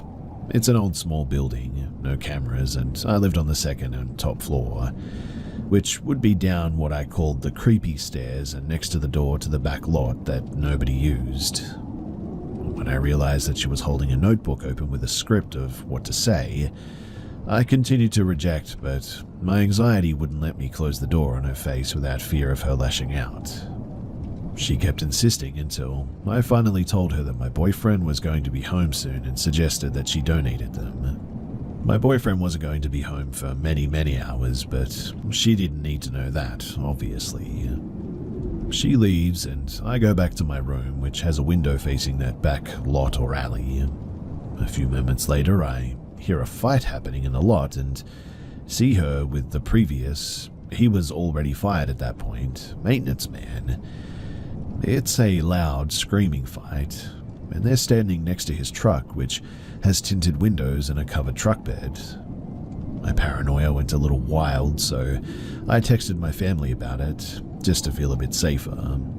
Then I believe that he left, but a little while later, something hits my door hard.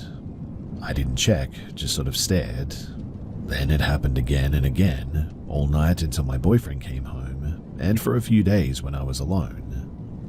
I found out after looking at the door that they were hitting my deadbolt, and it was off-center. Even after it was replaced, the damage just couldn't be fixed. It stopped after a little while, and the woman moved out almost immediately after all of that. I don't want to feed my paranoia, but something obviously just wasn't right. I know that I should have called the police, but I have horrific phone anxiety. Everyone thought that I was overreacting too, and police in my town are relatively useless anyway. Also, that maintenance man was rehired and was the one who replaced my deadbolt, insisting that he kept the extra key, despite never needing the old. Thankfully, my new house is much safer.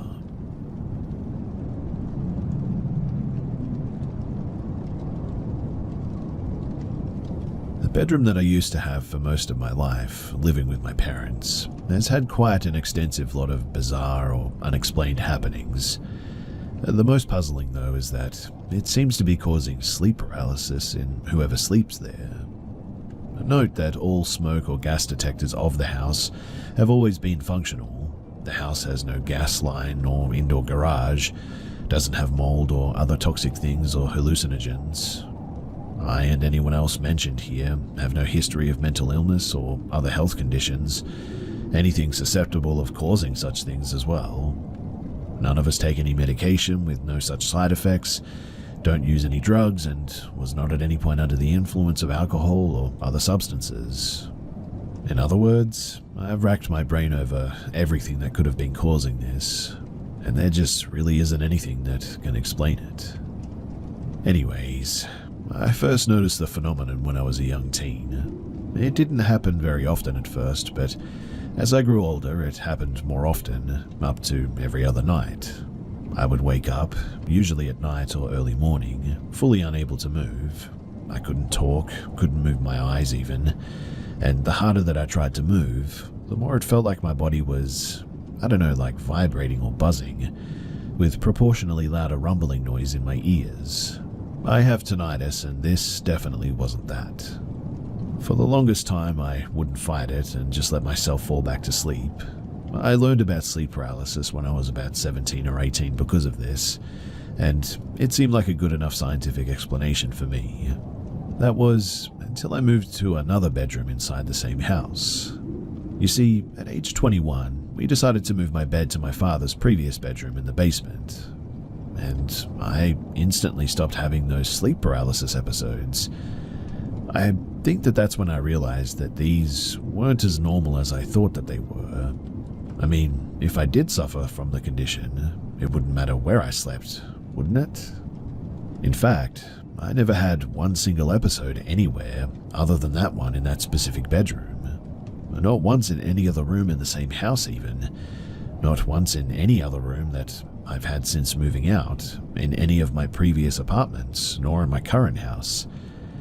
It's been almost 15 years since, and yet to this day, if I happen to try and take a nap in that specific bedroom when I'm visiting my parents, half of the time it will cause sleep paralysis. It also doesn't matter what time of day or night it is. I've even had it happen in broad daylight just last week. And it's gotten worse too. I don't even need to be near sleep. Sometimes all it takes is for me to just close my eyes and the paralysis hits instantly, but always only in that one specific room and nowhere else. My mum now sleeps in that room.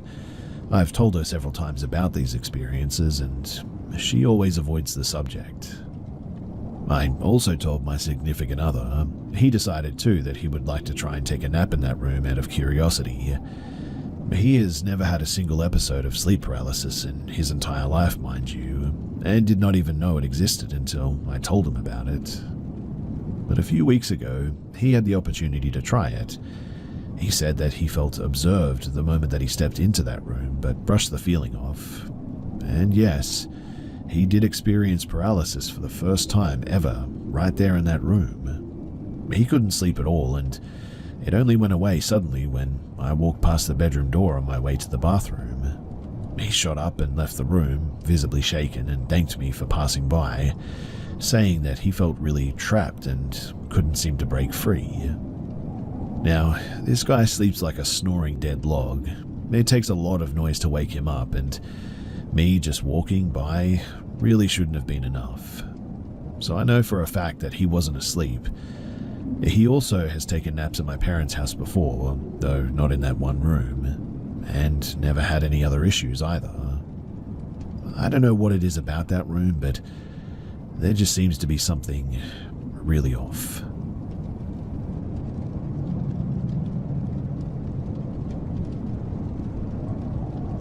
This story comes from Belgium and took place in 2020 during COVID confinements. I was 20 back then, and at that time, because of the severity of the pandemic in Belgium, the law stated that you could only go out to practice sports or to work, so I took the habit of meeting with a friend, Sully, to go out for runs and to practice all kinds of sports in general. Both of us were quite fond of urban exploration and knew a spot in the outskirts of Brussels consisting of an old sports and wellness centre where we took the habit to hang out after our runs at. To get into this spot, you have to go through a hole in a fence on a street, cross a small portion of woods, and you'll come up on a football pitch and tennis court, and up on a hill is the centre, which is an old 4-story building. The whole centre takes a whole street block pretty much. On that day, we had just finished a 5-kilometre run and went out to our spot as usual. We were walking to the building since it was about to rain when we saw 2 teenagers sitting on the roof edge, and I remember thinking that it bothered me since we were planning to go to the roof as well. So we went to the hall area instead to wait for a bit, in hopes that those guys would leave. In the hall area, you sort of have a clear view into the kitchen, which you have to go through if you want to go to the roof. You can also see into another smaller hall and into the dining room as well. Sully was rolling himself a cigarette whilst I was sort of gathering 2 chairs and an office table for us to sit at. And this next part, it honestly gives me chills when I think about it. So as I finished setting everything up, I remember starting to feel a little unwell for some reason. Like I was being watched or something, and not in a good way. That's when I looked at the kitchen and saw, for a brief moment, a head sticking out of the doorframe and staring right at us. It was a man. I couldn't say what age he was since he was all dirty, but the one thing that I remember is that he had a really exaggerated happy expression on his face, like he had just found exactly what he was looking for. At that moment, I just froze and was unable to react bravely to the situation. I sort of leaned slowly towards Sully, all whilst keeping eye contact with the man, and told him very calmly that we had to go immediately. I tend to make lots of jokes to all of my friends, and especially to Sully, but when he saw the look that I had on my face when I told him that we had to leave, he didn't say a word, just took his backpack and stood up. We ran to the football pitch and saw that the 2 teenagers, they were still on the roof, so we started to yell at them asking if the man was with them or if they saw him, but they answered that no, they hadn't seen anyone and that they had come by themselves, so if someone was there, he wasn't with them. We told them that it was probably better for them to leave as well since we didn't know what the man in the lobby was up to. They told us that they would be fine and that they would leave a bit after. We decided to leave since we already told them what we saw and we also had been out pretty long at this point. It wasn't actually legal with confinement rules for us to be out this long as well. And as we were walking towards the woods, I turned back and I swear that I saw a silhouette standing in front of the staircase leading to the roof, but my mind didn't quite react and I just left alongside with my friend. I guess I was so shocked because nothing like this had ever happened to me before that I just decided not to talk about it to anyone in fear of them not believing me or possibly making fun of me, I guess. My friend Sully is the only one who was with me that day, and he didn't take a look at that man, but he is pretty much as scared as I was, just by seeing my own reaction at that time.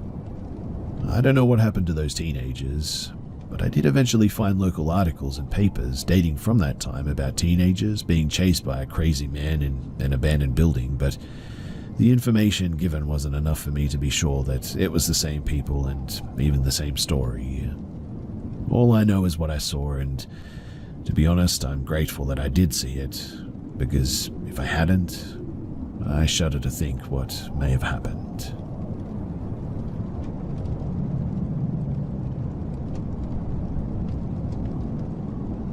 In 1991, my mother was killed in a tragic auto pedestrian accident.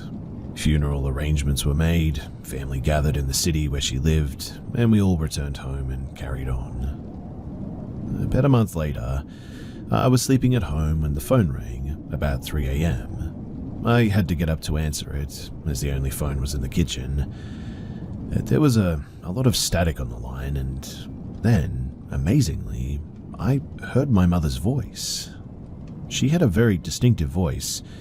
She sounded like Lucille Ball, so I could tell who it was immediately. I was so shocked I just couldn't make any sense of it. I remember that I said, "Mother, where are you?" All kinds of things were going through my mind. Was there maybe a case of mistaken identity? Was she not dead, but maybe just hurt instead, and couldn't remember anything? She seemed very confused and sort of frustrated. Wouldn't answer any of my questions, but kept saying that she had to find June. She had lived on a road called Lake June Road, so I thought that that was what she meant. I was frantically trying to get her to say where she was, telling her that I wanted to help her, but after mentioning June a couple of more times, there was more static, and then the line went dead. I sat in the dark for a long time, wondering what to do and what the heck had just happened, and if possibly I'd imagined the whole thing. Finally, it was time to go to work, and I got ready and went. When I got to work, my dear friend and co-worker were a little bit late that morning too. When she arrived, she told me that she had a really bad night, and I said, "Tell me about it, you and me both."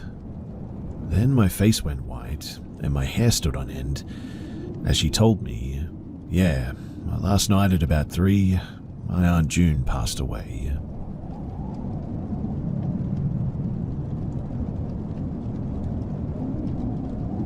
This happened many years ago now, when I was about 10 or 11 years old. I wouldn't describe the area that I was in as backwoods necessarily, but it was a wooded 100-plus acre ranch.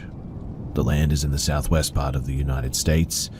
My family owns the property, and we have family reunions every year and all stay for about 5 days to camp. There's an area of the ranch too where we all set up camp and cook and eat. Getting to that part of the ranch requires driving through a small village and several gates for about 2 miles. The first gate beyond the village is slightly past a set of railroad tracks, and while that's a bit of a description, I admit, it is relevant later in the story.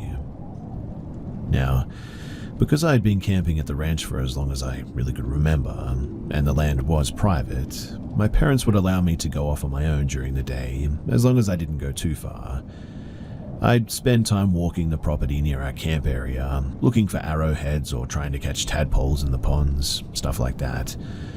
On this day, I left the large camp area after lunch, which was around 11:30, and told my mum that I was going to a nearby creek. I planned on catching some tadpoles to bring back to the camp and be back on time for a swimming trip my cousins were planning. They wanted to go to a nearby river, and I really didn't want to miss it. I made it down to the creek and got several tadpoles. I probably spent a total of 15 minutes down there, I would guess. To get back to camp, I would have needed to either climb up a relatively steep embankment with a lot of loose rock or circle around on a longer route with a flat trail. I would usually go up the embankment, but I didn't have a top for the water bottle that I caught the tadpoles with, and I didn't want to risk slipping and spilling them out and killing them. I had never walked the longer trail by myself, mind you, but I had with my dad and felt confident that I could find my way back to the camp.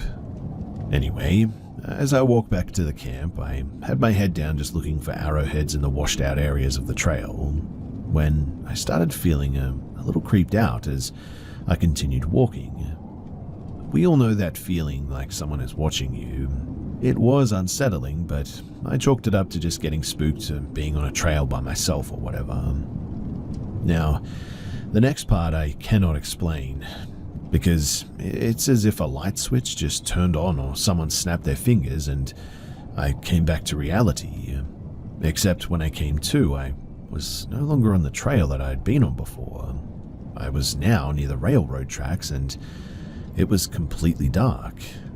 My mum was standing in front of me, shaking my shoulders and yelling, "Where were you?" 2 things I remember really clearly about the moment I came to are, 1, the look of fear, anger, relief in my mum's tearful eyes as she was yelling at me, and 2, the confusion that I felt about what the heck was going on. I mean, the last thing I remembered was just walking on the trail back to the camp, and now suddenly it was dark and I was at the railroad tracks leading to the ranch, which was over 2 miles away. The best that I can describe it is to compare it to the movie The Butterfly Effect. The main character would be living in one moment, then suddenly he'd just wake up somewhere entirely different. In any case, my parents drove me back to the camp, and I learned that it was 10:30 p.m. This meant that I'd been gone for 11 hours, about 10 and a half of which I cannot account for to this day. My parents and all of my family had understandably freaked out when I hadn't returned to the camp. They had been looking for me all day. I was a really good kid though growing up and almost never broke any rules, so my parents were baffled at my behavior that day. I tried to explain to them that I really had no memory of getting to the tracks, but they didn't believe me. They thought maybe I just got lost and was too embarrassed to admit it.